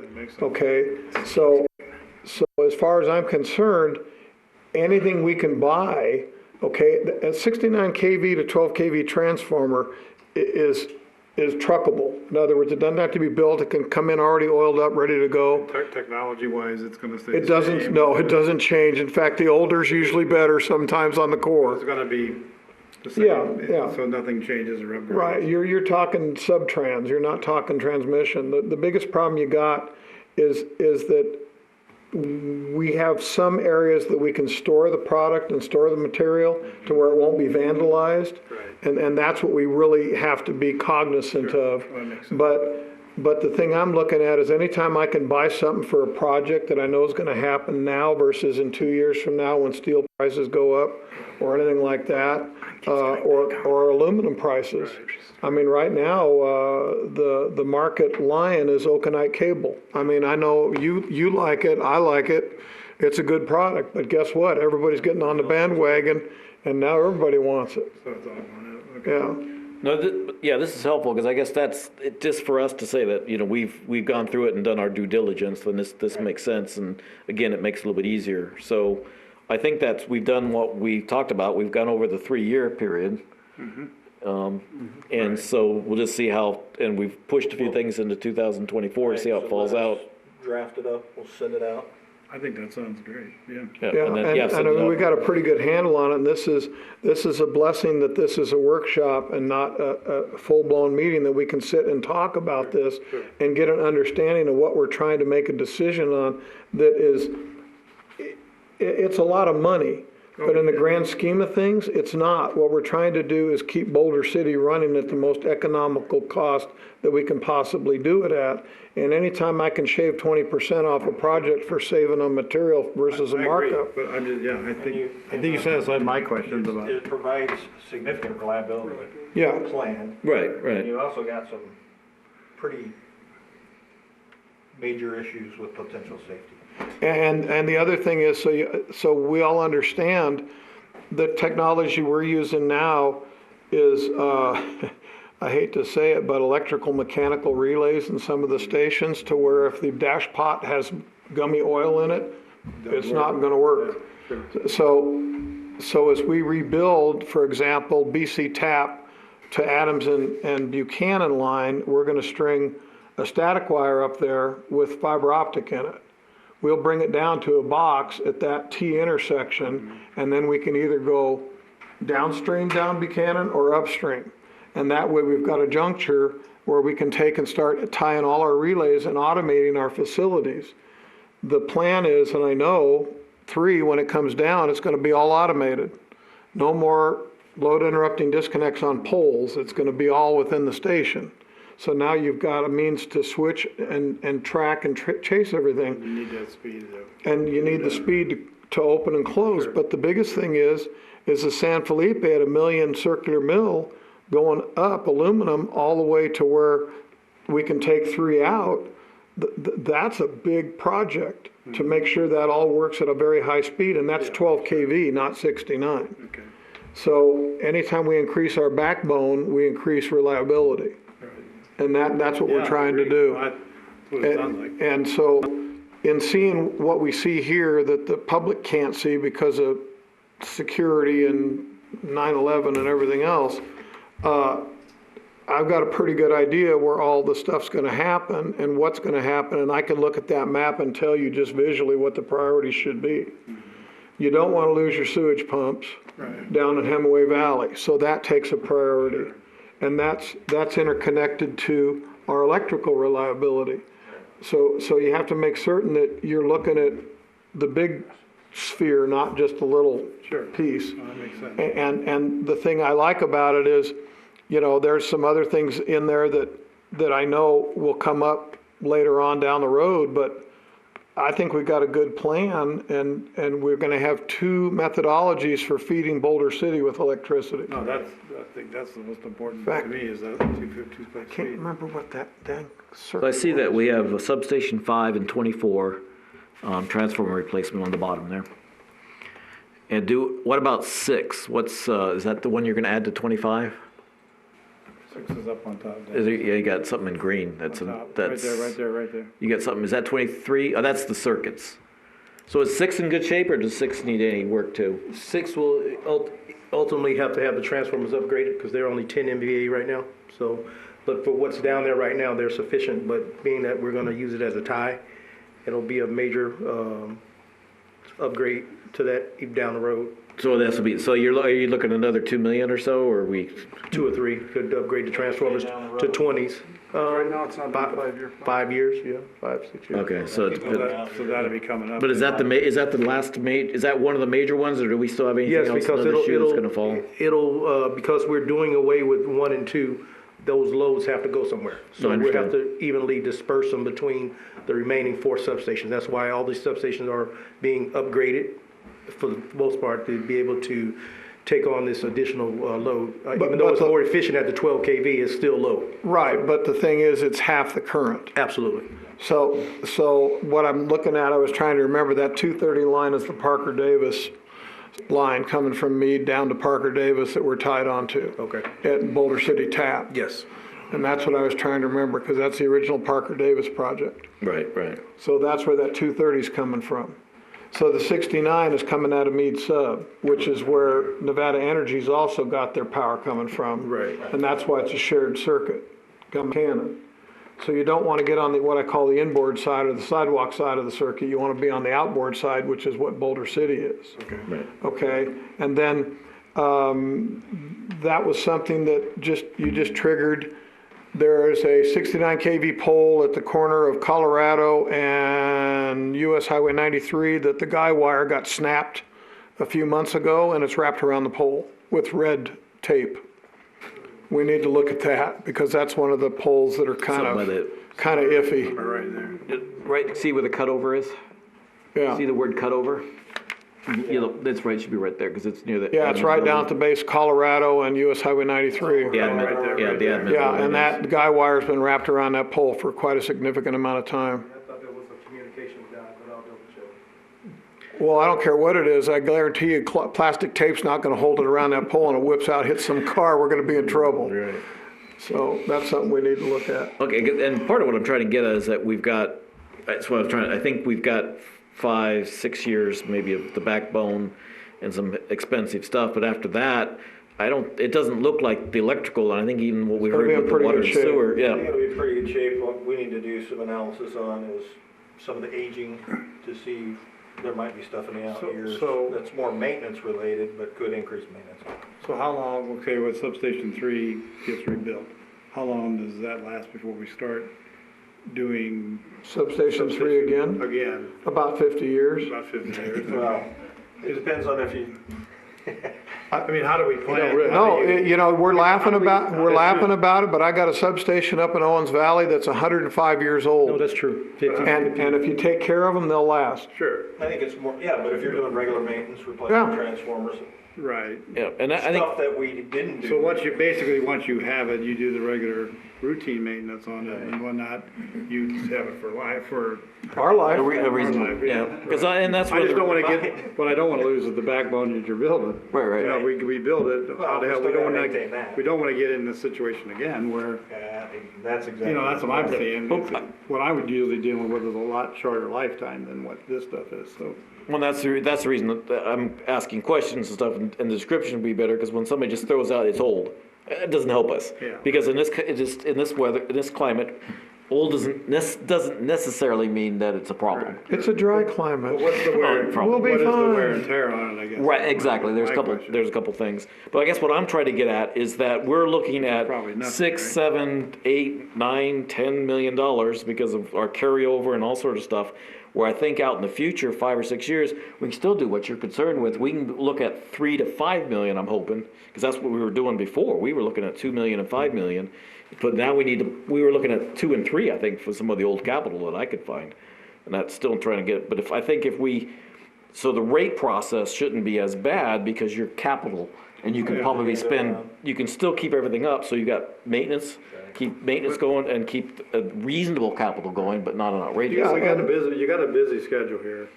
Yeah. To me, the rollovers aren't a big deal. I guess I'm not getting my arms wrapped around what your concerns are, only because there's 5 years worth of stuff and it's gonna have, just what we've been talking about. You make this move, you make that move, you move the money here.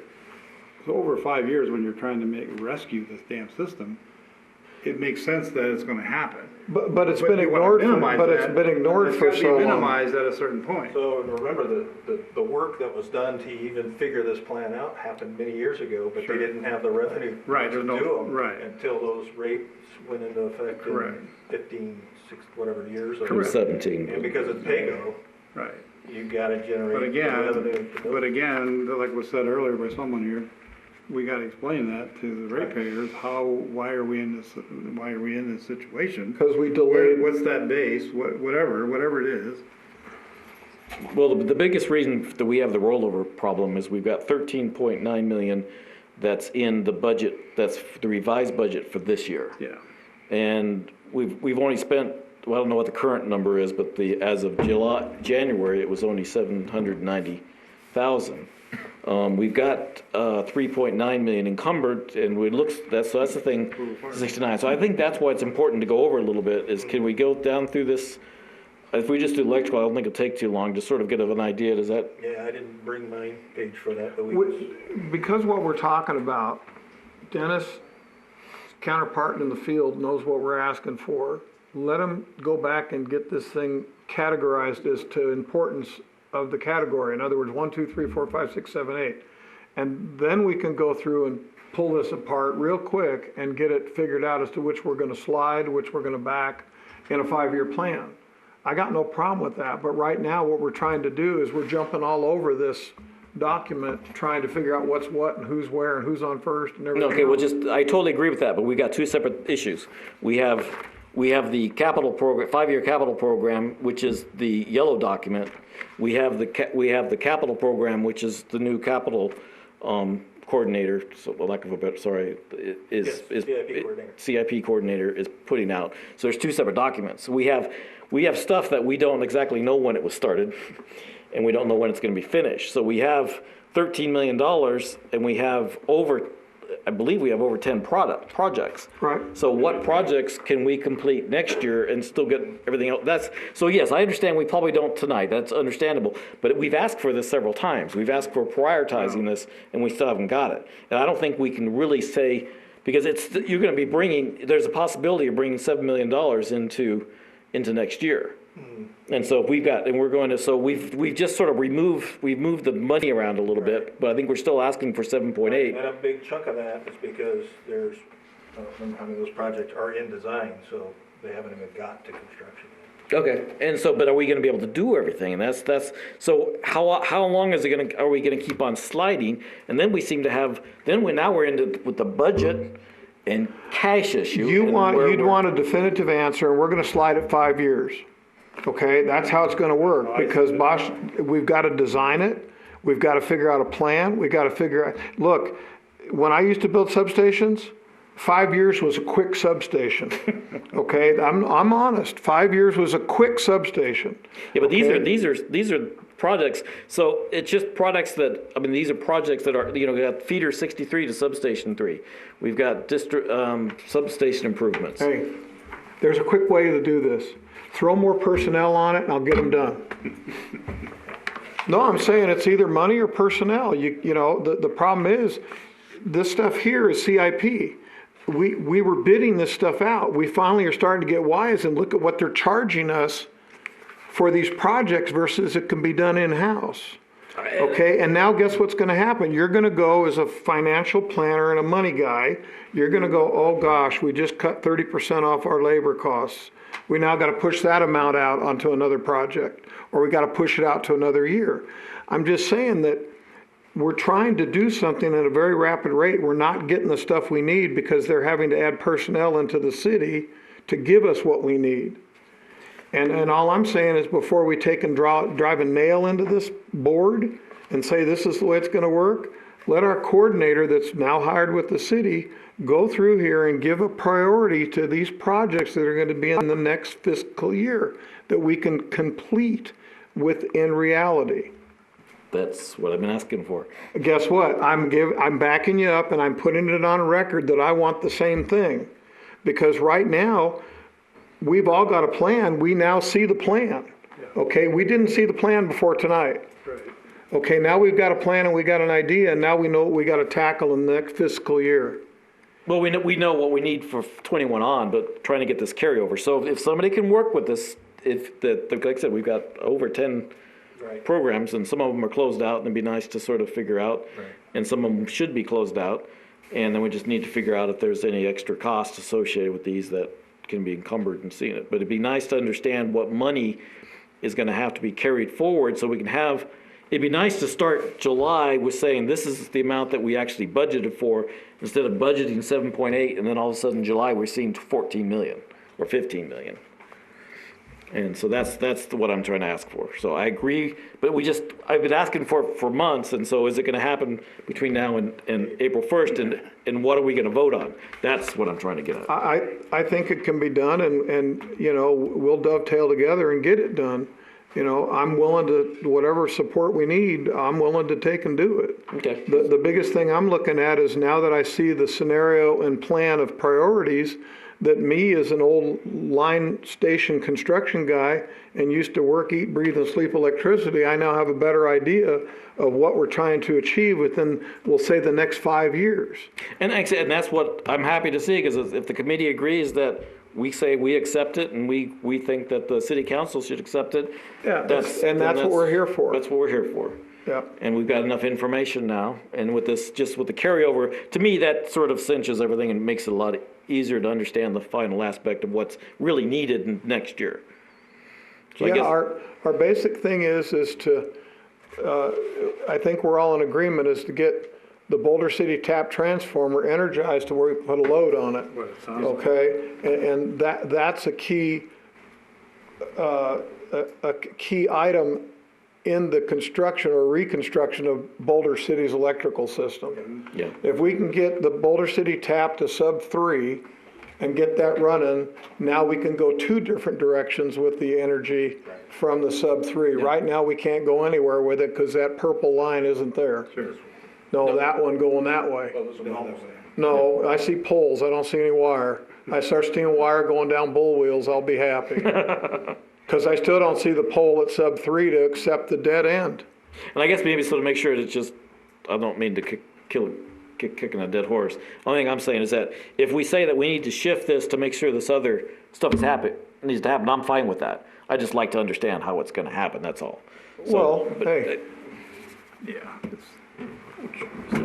But we're good. We're good. And thank you very much. That helps a whole bunch. 500 more. Any other questions? A big part of it is like looking at maps. And then if we could find that other money we're talking about, we'd really be in tall cotton. There's people still there. I think what Greg suggested is looking at the yellow sheet and marrying it with the white sheet is what we got to do. And I think you agree with that. And I think and I agree that the details have to be there, but I think if we take the approach that we get the priorities set on what projects we do have and see how those other ones blend in, will certainly give us and make it more fair for us to make a decision. So I'm have a better, and this whole thing right now, put a lot better handle on for me, so.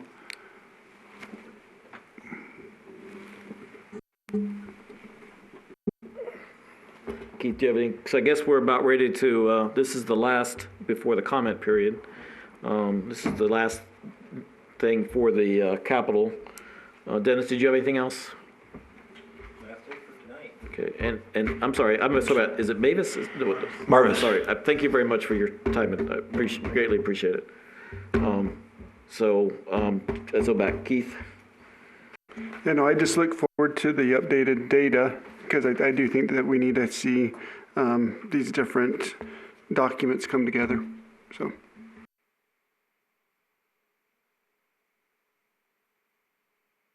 Okay, here we go. Yeah, so all of that discussion is good, but I'd also like to see it boil down to something a councilman can understand, because then they're going to have to decide that we can give them, translate all your expertise into a language that they can make sense. We need to do this, because if we don't do this, then this doesn't work. And, that's just once we've decided how it works, to translate it in this report for our intended audience, which is the city council, to make sure they understand it, musicians and, that kind of people.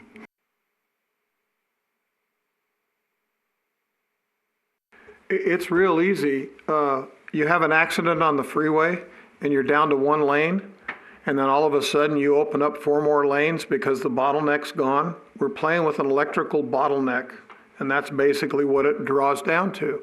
The population hasn't increased, but what I've seen, and I'll put it in real simple terms that everybody can understand, God bless the microwave oven. But for an electrical guy and a line guy and a guy that builds substations, that was a nightmare for us to deal with. Because it immediately caused an extra load and burden in the morning, afternoon, and dinner time to occur on all the electrical circuits. And guess what? Marvis has been talking about 1-aught wire. That's only good for about 125 amps. You turn on a bunch of those microwaves at once in a town, and boy, you got yourself a real problem. So I guess just to finalize, I'm hoping we have a little flexibility here and not necessarily debate and just making sure the situation. So as George stated, it's going to be very difficult to make a vote on the first.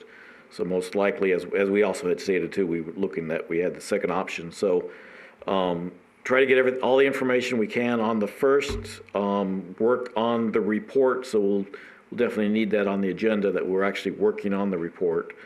And I don't know, do we want to put it up on the screen? Is that something, Josh, is that feasible? And we can sort of red line strikeout or something like that on the screen, and then, so you, Dennis, you sort of. You're talking about tonight? No. Okay, yes. Come on. There's your sense of fun now. Yeah, you gave me that look like I'm going, what did I say wrong? So no, next, the first. That's why. You want it tonight? So that's why I'm trying to keep the first lighter. As a reminder, we have a city council meeting tomorrow night. Okay. No, I'm about ready. I'm just trying to get ready to shut it down. Yeah. But it's just to make sure that we know what we need, so it doesn't look like we probably will not be. But we need to have the agenda item to say for possible action, because we could just say we agree that this will vote on it if we make all these changes. That maybe that would work. Can we vote on a workshop? Yes, that's one. Has to vote on in a workshop? Yeah, can we do that? I think, yeah, so we just, I don't know, I'll find out. okay. I think there's a little Maybe sticker. a special meeting. Yeah, there's a little sticker. Oh, I think it has to okay. be a special meeting. Well, could we do the workshop and the special meeting at the same time? We close one down and start the other up? You can ask that question, Okay, because that would be, that we'd have the meeting and then let them go and then close down, open up type thing. Okay, that sounds great. So, yeah, then there's gonna be a lot of work on the first, so. Mr. Chair. So the so open up the public comment period, which is open to all comments for 5 minutes, for lack of better. And going once, going twice, sold. So I make a motion to adjourn. A second. So we will adjourn. Aye. Vote. Thank you all. All right, thanks. Thank you very much. Thanks again for everybody's time. Greatly appreciate it.